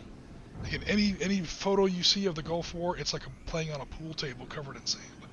It's very, very flat terrain. So these are very, very shallow terrain features. Okay, cool. In that case, the striker will go for one of the tank units. Okay, you do have to add 2 to your die roll for my improved position. Cool. So that's going to be 50 versus 4, or 50 versus 12 is 4-to-1. Add add 2 to your die roll. 2. So 2 becomes a 4. You still killed. Oh, you'd also be subtracting 1 because of my dispersed status. Oh, okay. Technically.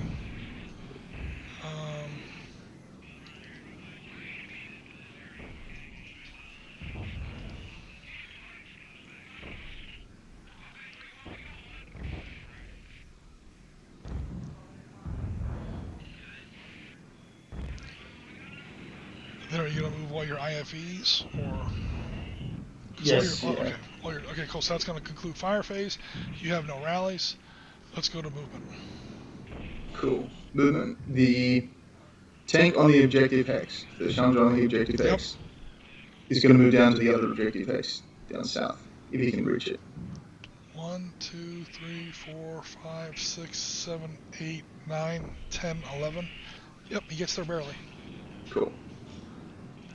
So I've got those locked down. The Challenger, one of the Challengers up in the north, one of the Challenger squadrons, is going to hit the road objective hex. So 1, 2, 3, 4.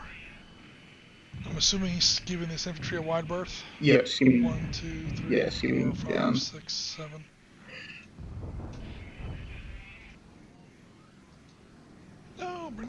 Actually, they're both good. They're both good. Sorry. They're both good.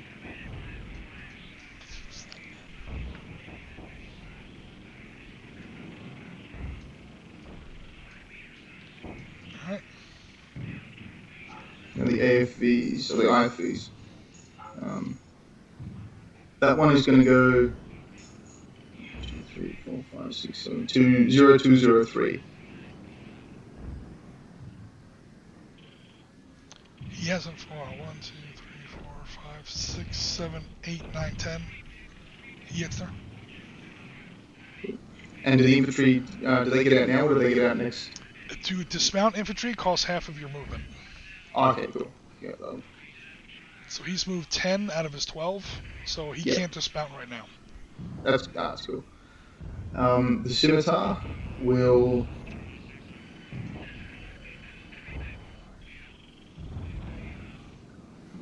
I've got more burning oil first now, so I should take advantage.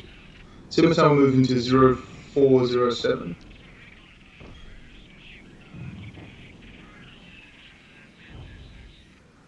Where is 4? Oh, there's 4. Okay, I got you. The number was covered up by the smoke. I couldn't see the number for a second. Yeah. The other unit, the unit of the 2 IFVs will tag the objective hex, and then... Alright, boom, and then... 0507. That'll finish in.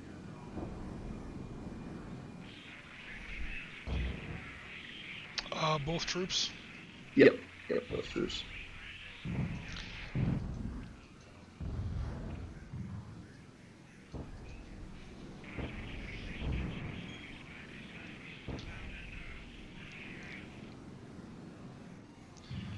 Cool. Alright, and then that's going to conclude your turn, right?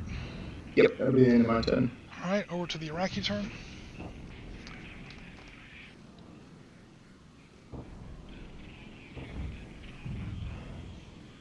Obviously, no direct fire. I will try to rally some people, though. Good. SA-13. Yes. Shilka. No. And Brigade HQ. No. So the one unit that can literally not shoot at anything on the table is what rallies. That's cool. My last T-55. Come on, man, do it. That's Uday Hussein. Uday, rally. You suck. What a sex. He anti-rallies. He digs even deeper in the sand. Alright, that's no worries. It's time to hedgehog. It's time to hedgehog. Get into the buildings where no one can hurt us. Make them come to us. Alright, cool. You see a bunch of Iraqis running back into basements. Yep. I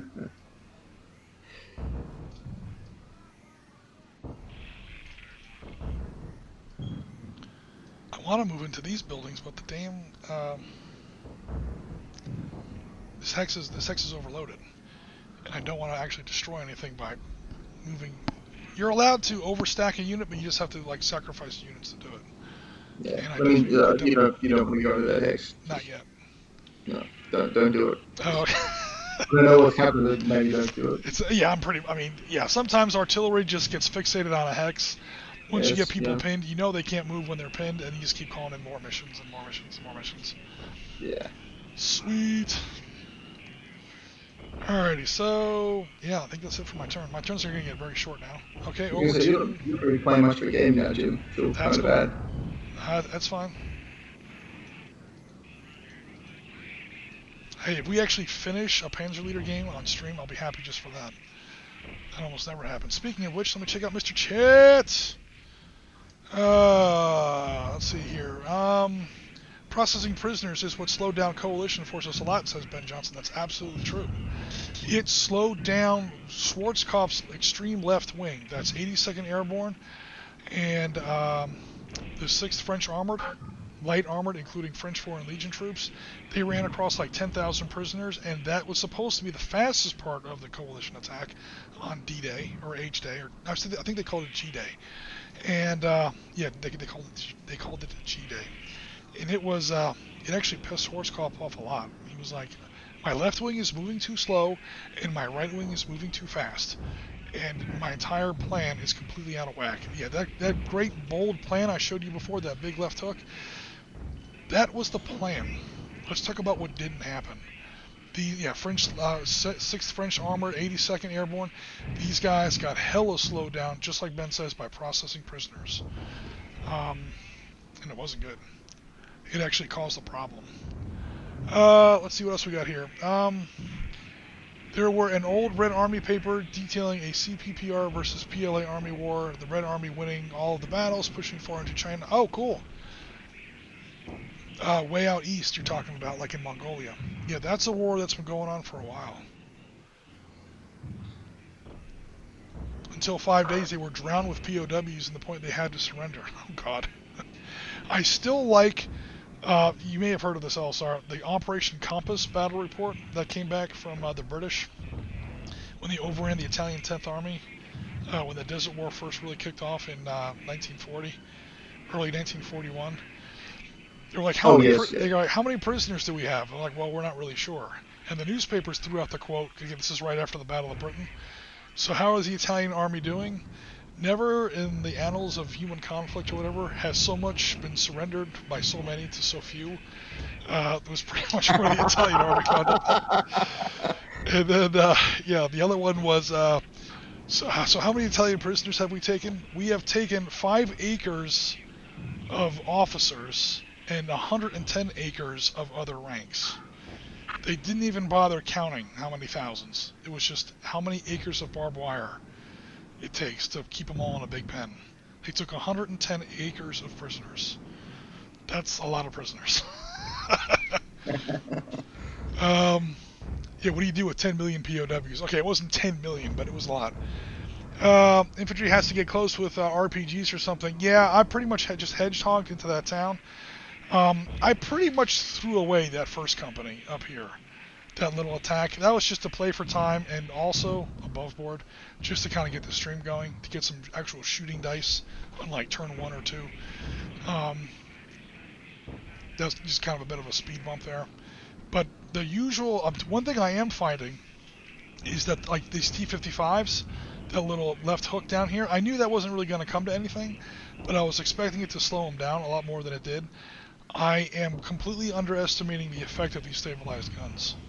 When you make somebody shoot at something, normally in PanzerBlitz, you're taking away their movement phase. That's not happening here. Obviously. So, yeah, that was probably a mistake on my part, to be sure. Maybe Iraqi can do something heroic. Yeah, we'll see, because he's going to have to come to that town eventually. And when he does, I've got some infantry with RPGs waiting for him. The problem is he's got those 2 off-board batteries of Paladins. And that's just what Paladins like.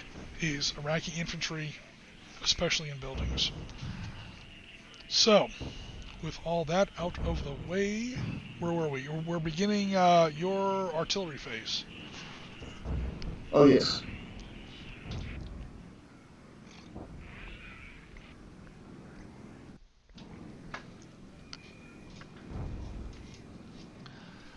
So while he's recording that, I'll catch him on the chat. Yeah, I got a 6. He anti-rallies. Yeah, he shit his pants again.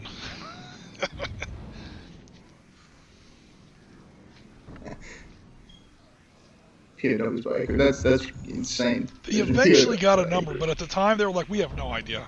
I do know that our POW camp was 110 acres and it's pretty full.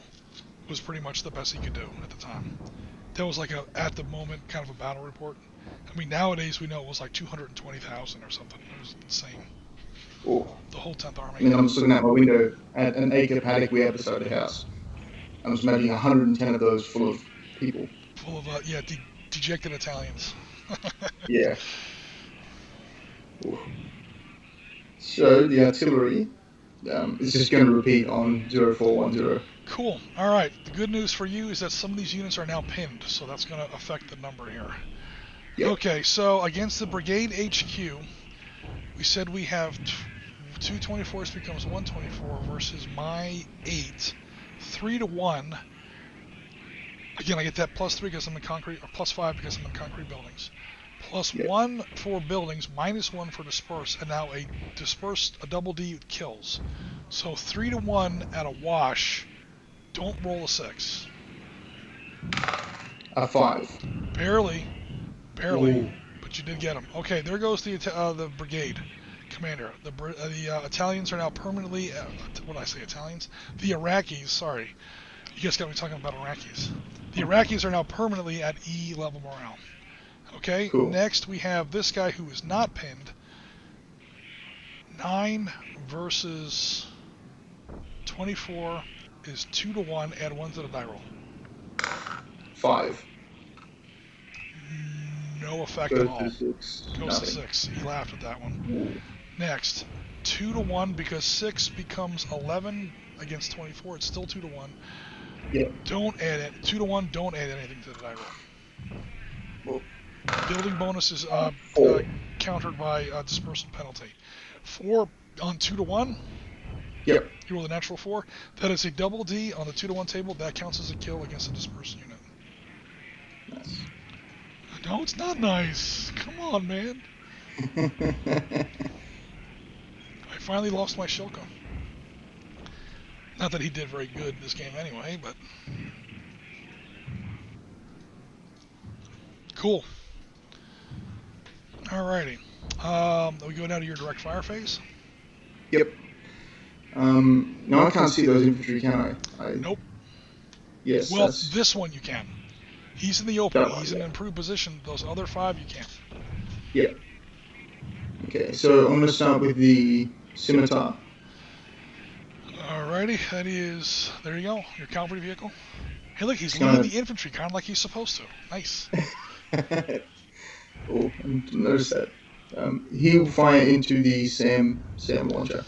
Alrighty, he is within half, so he doubles to 16 because he's firing on an armored target. 16 to 4, you have the 4 to 1 odd. No, you're not, sorry. You are at, believe it or not, you're at 1 to 1 odds. Unless you want to throw something else in there. Because he gets, when you're in concrete buildings, you get +5 to your defense. This is an Arab-Israeli Wars rule. So, oh my god, look at all these wrecks. Yeah, so that's I actually... can move my IFB. So he goes in there, 1, 2, 3, 4. He's within half range. He gets 16. He gets 16. He gets 16. That would be 48 against 9 if you put all 3 of them in there. And I can still move my IFBs after I do this. Yep. Cool. I'll do that then. At least I'm pretty sure. I'll look that up later, but for now, yes. Yeah. Alright, so 48 divided by 9, you have to add 1 to the roll still. So that is, oh my god. 36. It is 5 to 1. Okay, cool. Cool. So 5 to 1, but you have to add 1 to the die roll. 4. 4 becomes a 5, barely. But you did get him. That was a lot of 30mm cannon fire. Yes. Now, even though there's 3 hexes, there's 3 wrecks in the counter, the Panzer Leader and Arab-Israeli War rules say that once a unit gets fully filled up with wrecks, you can always put 1 counter in there. You can never completely clog up a hex with wreck counters. But now you can only put only one unit can ever occupy that hex at a time.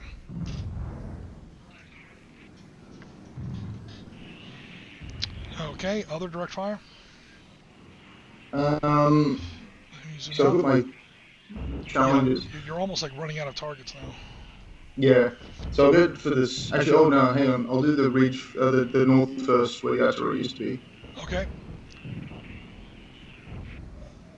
Yeah, there's no objective hexes up here. You're just going to kill some trucks? Yeah, I'm just going to shoot the trucks. Do not count as victory conditions, because they're literally empty trucks. Yeah. But they can occupy hexes. They can be annoying. Yeah, I just want to make sure they didn't swoop down at the very end and get me. Oh no! Oh, I see what you mean. Yeah, pull a sneaky game maneuver. Oh look, an empty Iraqi truck. He's eating his lunch on your objective hex. He's got like a hero sandwich in his glove box. He takes it out and just starts chawing on his lunch. Turns on the radio, listens to some Led Zeppelin. We'll say that was an overrun. Yeah, because this guy was technically blocked. You got it. Yeah. Cool. And And then the challenges. Yep. I wonder if I can clear this ridge in one turn. One of them is going to shoot into the dispersed tank unit. Okay, one of these ones here. Yep. One of the ones on the road. Cool. 1, 2, 3, 4, 5, 6, 7. Oh, thank God. You only get 56 points. So it's only 4 to 1. Yeah, it's 4 to 1. You have to add 2 for... Oh, no, sorry. You're shooting through a smoke screen. Oh, I can't see because the oil well. I literally just forgot about that. Yeah, the burning oil. Completely phased that out. Okay. In that case, I don't think they have any targets in. The one down the bottom does, but those two there are sort of blocked. Those 2 challengers up north don't have any targets. The challenger to the south has targets. Yep. He'll shoot at that same unit, yeah. Cool. He's got, now he does double, because he's within 6. I'm sorry, he's within 8. Good God, they have a range of 16. These challengers are absurd. 18, I'm sorry, he does double to 112. We have to add a lot. Add 1 for hold down shielding, add 2 for improved position, -1 for disperse. So it's a net add 2 to the die roll on the 5 to 1 table. A 4. I think he's still dead. What the deuce?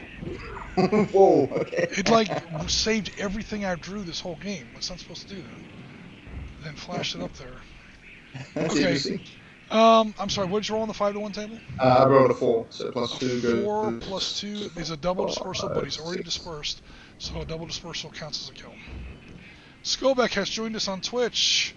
Skobek, I was winning this game. Skobek, I promise. I was winning it badly by points, but this always happens in these very modern games. The Iraqis get an early lead with a couple lucky shots. Usually it's against warriors. I actually killed 2 chieftains. I'm sorry, 2 challengers. Killed 2 challengers, killed a headquarters unit, shot down a tornado. I've actually done pretty well in this game. I'm pretty sure I'm going to lose now. But the Iraqis put up a pretty decent fight today, considering it's 1991. I mean, there's 2 burning challengers. There's a tornado cratered into the ground. Another company command vehicle and his XO have been killed. Another tornado was back on base with shrapnel in his engine. And I'm not out of it yet. I might get 1 more kill. Because he has to take all the objective X's. Yeah, and he's running out of time. Sort of. Okay, so I think that's it for your fire. We'll now go to your movement. Yep. So movement, the 2 challenges will move into 0212, down in the burning oil there. Cool, got it. The IFVs will move into 0... Do they want to ditch infantry? Yeah, they'll move 0208 and then ditch infantry. Okay, if you want... Okay, now here's the thing. If they want to ditch infantry, they have to split up. Because right now they count as 2 units for stacking purposes. If they unload, they become 4. Okay, one will go to 0208 and ditch the infantry.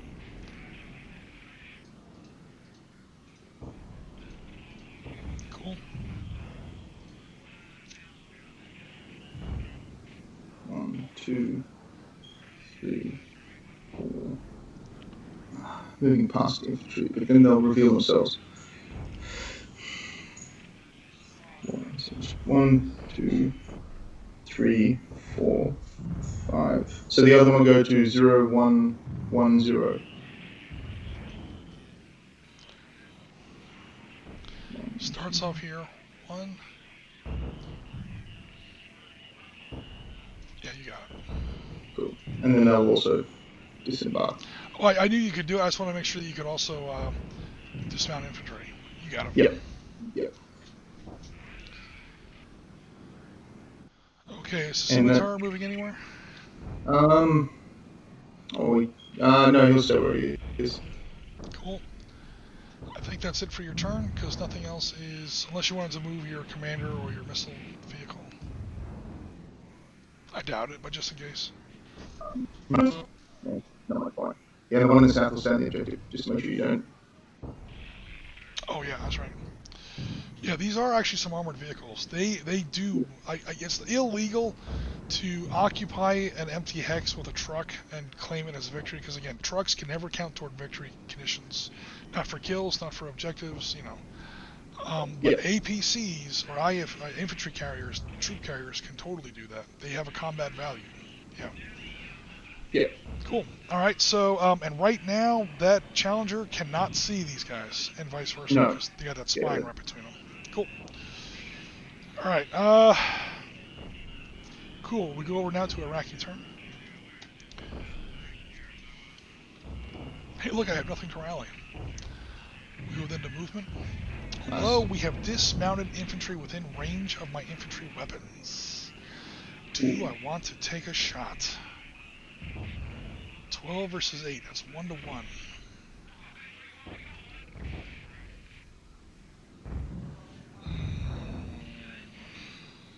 Not yet. I'm not giving up yet. I'm moving the one hex, that's the one unit that's allowed in there, into that hex.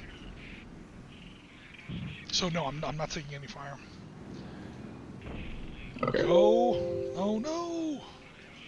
My horrible work ID photo. Bring to front. Alright, this guy falls back into that town. Yeah. It's hedgehog time! Come and get us! We're like Billy the Kid in the house at the end of the movie. We're surrounded by cops. Okay, they can't see us yet. They have to come up next to us. That's where things get nasty. So these guys are definitely holding their fire. Done with my movement. This guy's going to go ahead and jump into that hex where the Challenger can't see him. Not that it's really going to help, because these Challengers can certainly see him. They would flee, guys, in all honesty. However, in game terms, a unit that exits the board voluntarily counts as destroyed. And you know what? I'm just going to make him shoot at me. Yeah, it just takes up time. The longer he's shooting at these AFVs, the less time he's shooting at these guys when he finally decides to go in there. All right, beginning turn 8. Thanks everyone for staying with us as long as we've been up. Although we've only been up 3.5 hours. Not even 3.5, 3:20 so far. That's pretty good. Which is not bad for a 10-turn Panzer Leader game. Especially when someone's never played it before. The map does not look great for me right now. No, it does not.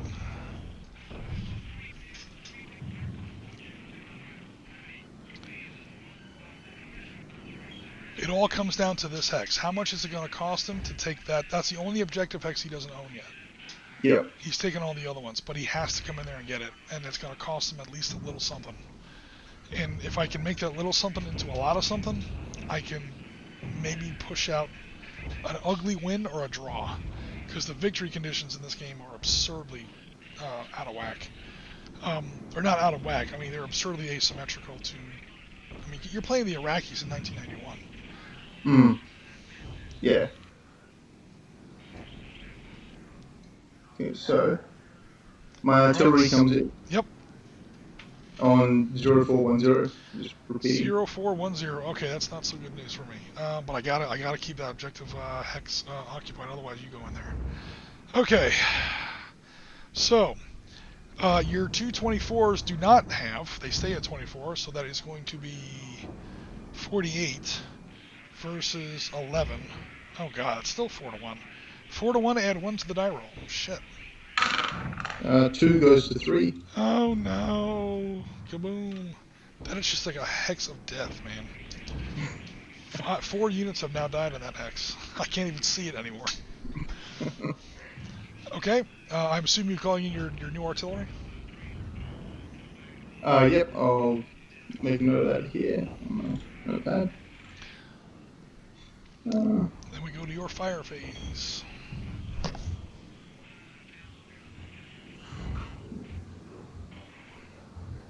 On to fire phase.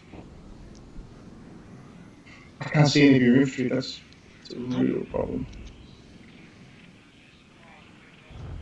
Alrighty, so I'm going to move the guys in 011. I can't move firing. So Yeah, infantry cannot move and fire. Dismounted infantry cannot move and fire. can my challengers see your armored cars on the ridge there? These guys can. This is a line of sight. Yes. Oh no. Very easily. This surprisingly is not, because it goes right astride that little spine there. Cool. Well, those two will fire just at the hex, because they're all in the same hex. They're all in the same. Yeah, they're all in the same hex. They're in an improved position. However, you're on the back end of the ridge, so they don't get they don't have any hold down shielding. You have a total of This might be overkill. 56 times 2, because there's 2 challengers in there. They're within half range. Times 2, 224. Divided by what is that? 11. Get out of the way, machine. Is it 11? Yeah. Divided by 11. Yeah, you're on the 20-to-1 row.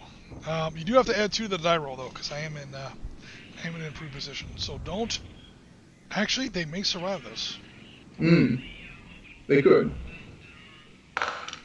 3 3 goes to 5. becomes a 5. Nope, they're all dead.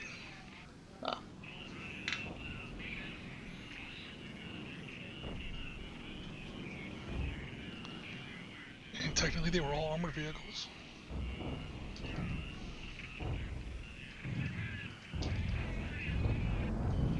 Sweet. Challengers versus BTRs and BRDMs. I hope you feel proud of yourself. I really do. I hope you're loved. Oh, that's dirty. That's when they don't even fire Sabo ammunition. They're firing heat ammunition up there. You don't use up your silver bullets on that kind of shit.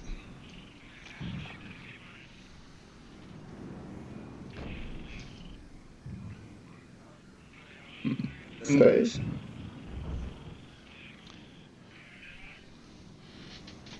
It's gonna be tricky. Okay, so I'm gonna move the infantry in 0110. Infantry in 0110. Okay, got it. Them and their APC are gonna go into 0210. Okay. And the infantry in 0208 Yep. are going to do the same thing but into 0307. 0310. Or 09. That one, yeah, that one there. 0309, yeah, there's some smoke on there. Cool, like that. A little pincer attack on the back end of that town. Yeah, cool. Yep, like that. Cool. Yep. The scimitar is going to hook around into 0209 where those 2 rat cannons are. Okay. Oh, actually, no, sorry, no, that's bad. That's not a good idea. I'll leave him where he is. I was going to say, thank you, sir. No, that's not I guess you really do feel sorry for me. Yeah, that's not okay. No, I'll leave him where he is. And the guys up north can just stay there. There's no point. Cool, that should be the end of my turn. Unless you want to do opportunity fire. Did you want to move this last challenger now that these guys are smoked? Oh, forgot about him, sorry. These red counters aren't going to roll I've tagged down all the the hill. objectives except the one.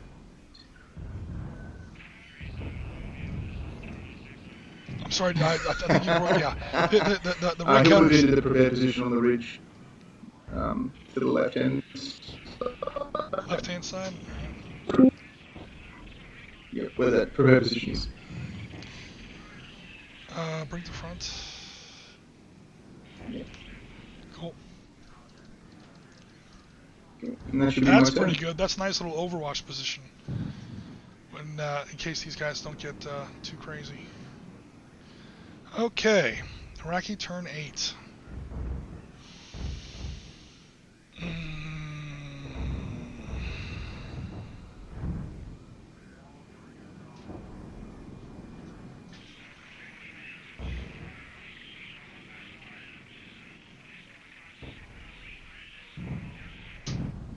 Iraqi turn 8. No fire. No fire, okay. 1, 2, Ooh. I await your opportunity fire. Okay, I shall deliver opportunity fire. Skovac, I may have just won the game. We'll see. Actually, you've got all the objective, or you will have all the objective X's, so probably not, but... Okay, good. Scimitar, the APC, and the infantry. Yep. This guy up north can also provide long-range support. Okay. So all those will shoot into... 8 plus 8 plus 8 is 24, plus this guy gets 4 additional. I have to shoot to the whole... You don't have to, no. It's opportunity fire is nothing more than direct fire taken in the enemy's turn. So... Yeah, I'm just thinking if I can disperse the entire thing. Oh yeah, that's the Valley of Tears dilemma. Do you kill one or you disperse 3, or you know? Yeah, I'm gonna have to try and disperse all of them. Yeah. So 28 on 18. It's still 1. Ugh, it's not good. Yep. How good are your dice? Not great. Let's go. I'll go for the whole lot. I'll try and get them all. So 1 to 1. Cool. Here we go. 1 to 1. Your odds are 2 out of 3, but please roll a 5 or a 6. A 3. Oh, dispersed. Oh, he was barely. All right, cool. Ooh. Well, not really barely, but boom, boom, boom. These guys are all dispersed. You're still getting cat attacked. Yeah. But the cat attack is not nearly as bad as it could have been.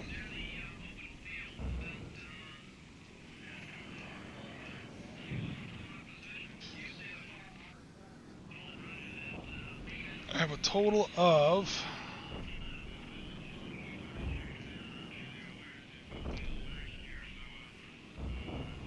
Oh, geez. Okay, here's where it gets complicated.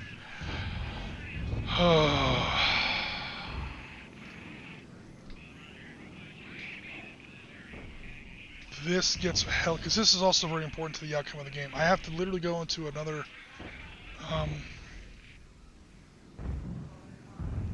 Sitrep materials, no, HK, oh, hold on. Maybe he has it here in his rules. I doubt it. But it's worth a try.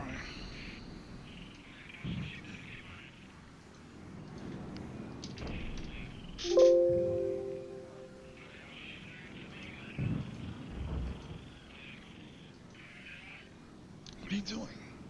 Damn it. Oh no! No, dude, I want to do a search. I can't do a search. Stupid thing. Go away. What are you the cat rules. Okay, so here's the thing. The unit that's getting the hex that's being cat attacked has 1 infantry unit and 1 armored vehicle. The cat attack has to attack the entire hex. You're not allowed to pick and choose on a cat attack. So the cat attack gets tripled when the attacking hex is armored. It's normal when it's infantry and heavy weapons. It's exactly in the middle. It's 1 out of 2. I'm trying to remember which way the rules say to round. Like, in other words, if it's an even number, like 2 out of 4 or 1 out of 2 or whatever, rule in favor of the attacker or the defender. That's going to make a huge difference. I don't know if close attack. I literally can't do a search on. Oh, there we go. Yeah, I know it's there. Close assaulting tanks. There we go. Rule 211. Close assaulting infantry with a leg unit against a tank is considered a flank attack. Oh, we're not using flank attack. But is that all you're going to give me?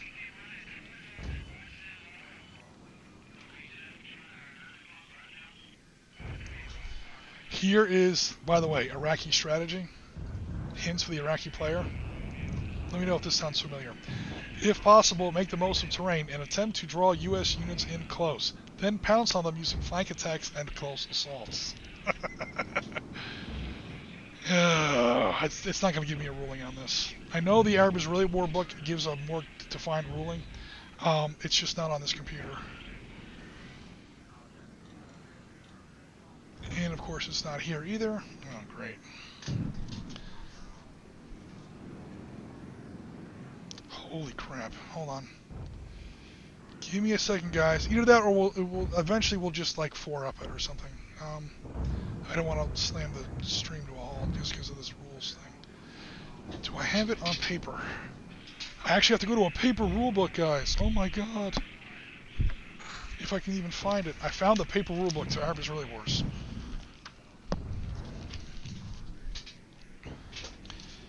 Alright. Advanced rules. Suez Canal. Opportunity fire.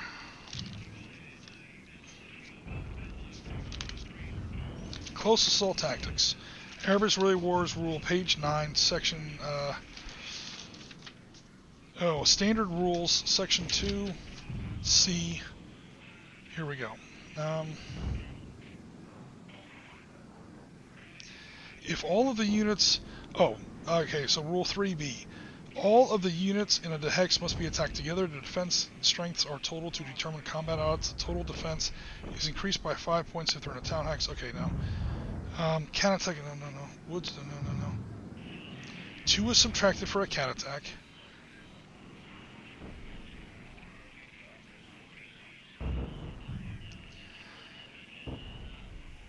Of course not.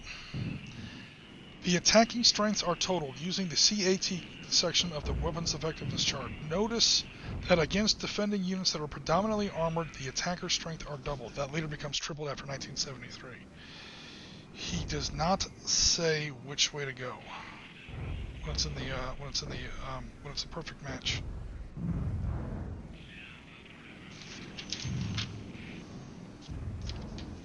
Damn it! Oh, that's terrible.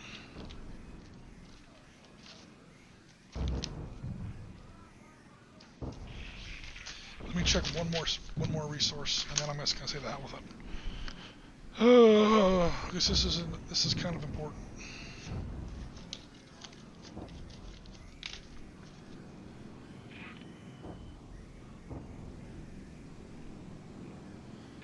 Okay, cat attack versus come on, dummy. Close assault. Footnote 7.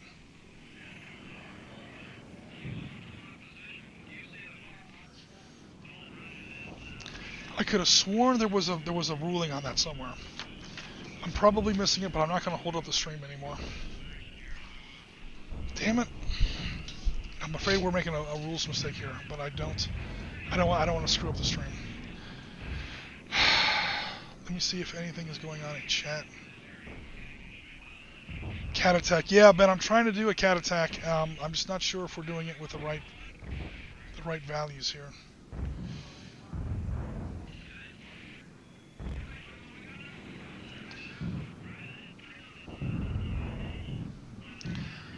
All right, I'm just gonna 4-up it. All right, so if it's a 4-up, that hex is considered an armored target. If it's 3 down, it's considered a soft target. I'm almost positive there's a rule that clarifies this, because you never 4-up in Panzer Leader. I just can't find the rule right now, and I don't want to screw up the stream any more than it already is. So here we go. 4-up, that's considered a armored target. 6, it's considered an armored target, which means that those infantry triple. Okay, so it's 12 times 3 is 36. 36 on 14 is 2-to-1 odds. Subtract 2 from the die roll.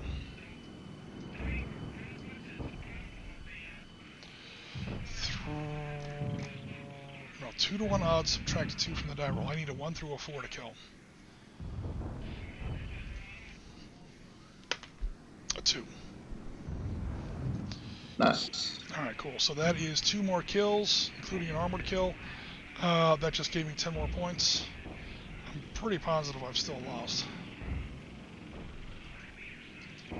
And that's that's literally like the last move I can make. From here on out, it's just going to be, these guys are pinned down. You can see these guys on turn 9. These guys are going to fire into this hex. This guy's going to fire into that hex. You can shift artillery in there. Plus your guys are going to move forward and occupy that hex. I don't think I'm going to get any more kills, and you're going to go ahead and kill the rest of these Iraqi units. Yeah. I don't see anything. Yeah, I called off my artillery. I wasn't going to use it next turn, so... Yeah, because you're probably going to be, whatchamacallit. Well, actually, hold on. Let me do that for turn sequence purposes.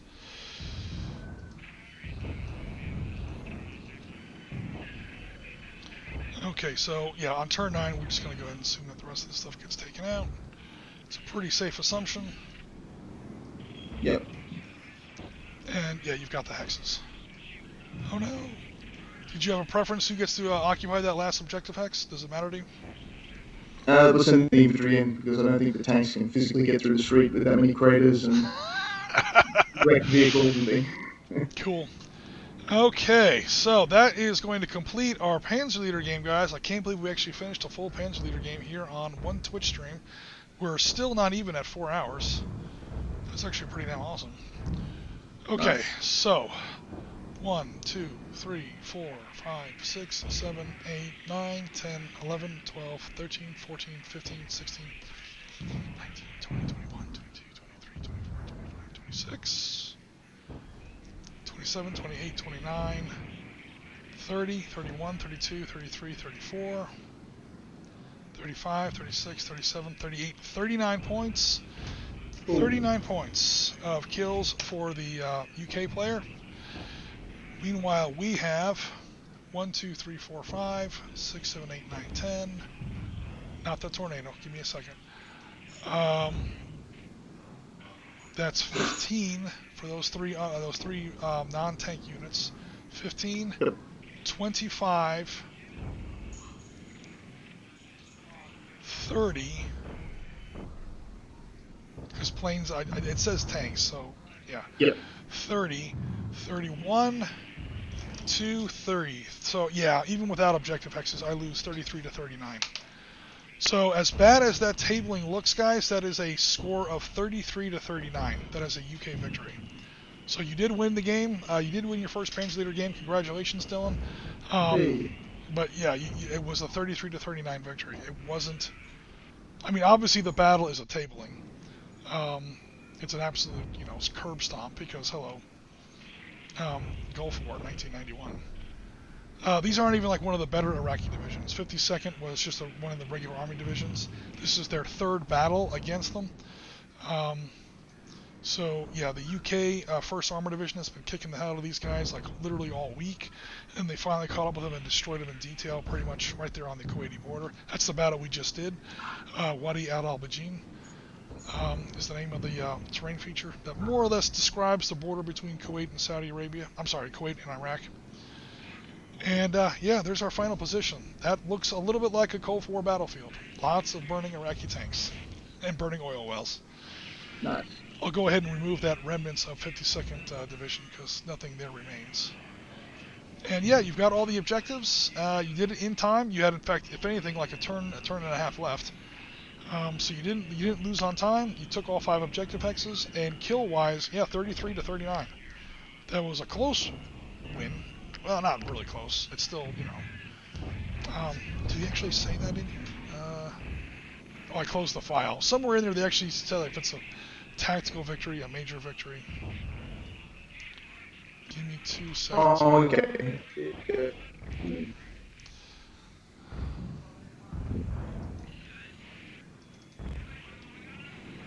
Pretty sure he does. But again, that's kind of crazy because it depends on the size of the game.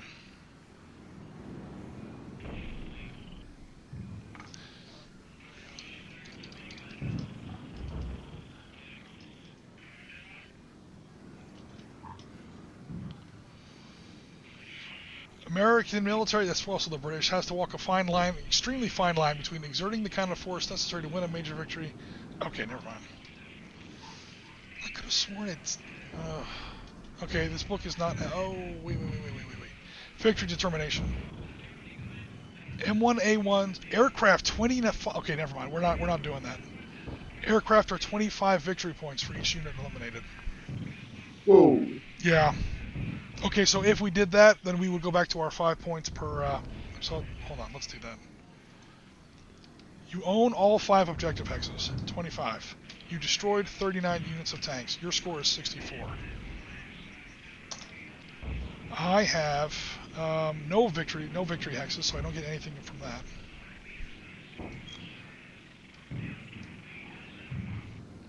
What do we say, 33? No, not 33. 1, 2, 3, 4, but one of them is a tank, so 10 plus 15 is 25, plus 25 for the tornado, plus 3 dispersals.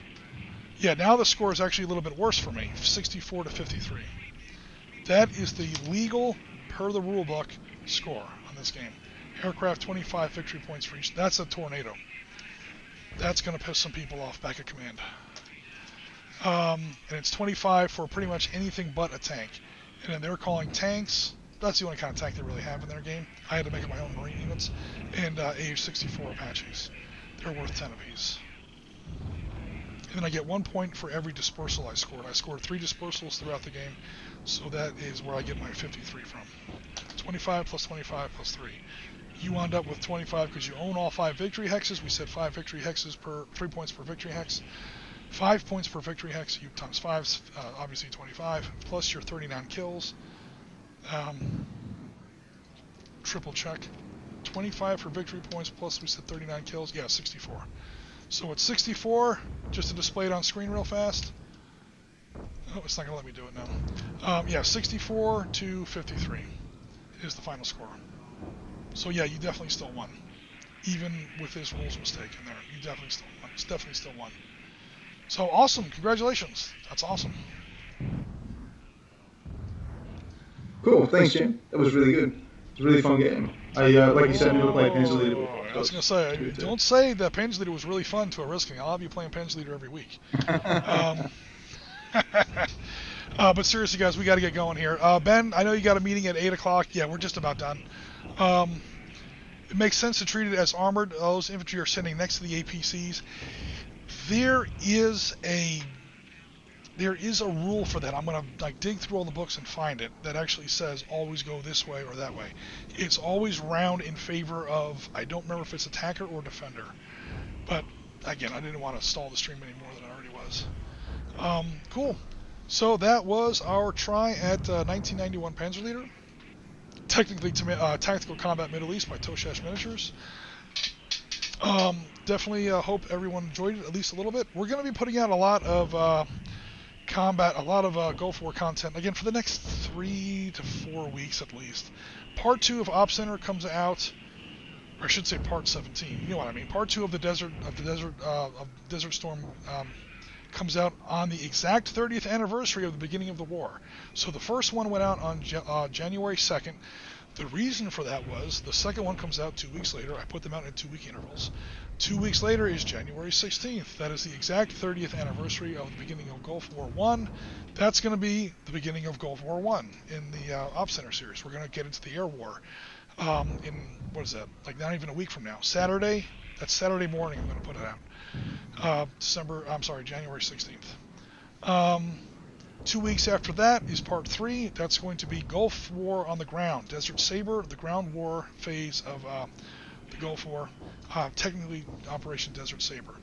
That doesn't get through the whole ground war. There's a lot to cover. So then Part 4 finishes up the ground war, looks at lingering effects, lessons learned, gaming options, political fallout, although we kind of skip past that part a little bit.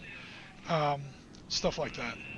So yeah, because it's the 30th anniversary, and we have several, not just 1 or 2. We have like at least, off the top of my head, at least 10 members of our extended community that I could name off the top of my head, either in Beasts of War, on Tabletop, or in Sitrep Podcast. People who were there and did this game at 1-to-1 scale, if you take my meaning. So I definitely wanted to do this one, pretty well, pretty detailed, with a lot of respect. Because again, the next guy that you game with in Desert Storm might have been there personally. He might have some stories to tell you. But for now, that's the thing about modern warfare, man. I mean, there's a lot of veterans in our community, and there's a lot of people who were there for this. Yep. This was a big one. This was like almost 1 million people. By the time you add everyone's it's like 970-something thousand. That's almost 1 million people were involved in this. And again, 34 countries. So, I mean, even the Australians were there. I mean, God. The guy who runs my game club was there with the Navy. He was sitting there in a ship doing stuff. Yeah, I mean, it's a lot of people involved in Desert Storm. Yeah, I was looking for Australian units in Desert Storm. There weren't any on the ground, but they are a member. If you look at that part, Part 1 of the Op Center, their little country does turn green when I rattle through all 34 countries that were involved in it directly. By directly, I mean they sent some kind of military force. Now, if you read some sources, they'll say there's like 39 members of the coalition. Turkey's a good example. Turkey sent no troops, but the Americans did launch airstrikes from Turkish air bases. So now Turkish troops are sort of involved because they're providing security for the air base and blah, blah, blah, blah, So that's where the number gets a little soft. 34 official plus people that provided some other kind of non-military support. Financial support, bases, something like that. So I went with 34, but again, if anyone wants to go wiki sniping, you might find other numbers in there. But anyway, that part comes out in 2 weeks, or actually no, in 1 week, and then we have 2 more parts after that. So we hope you'll enjoy that. And we'll be back on Wednesday with Bill will be showing us some more painting stuff on Wednesday. And we'll see what happens there after that. We'll probably have some more Desert Storm next week. We might do some Air War C-21. Put some F-15s up against some MiG-29s. We'll see what happens. Nice. All right, guys. This has been a long stream, so I'm going to let everybody go. Thanks very much, everyone, for your support. And we will be in touch very shortly. Thanks again, everybody, and I'll see you next week. Stay safe, everyone.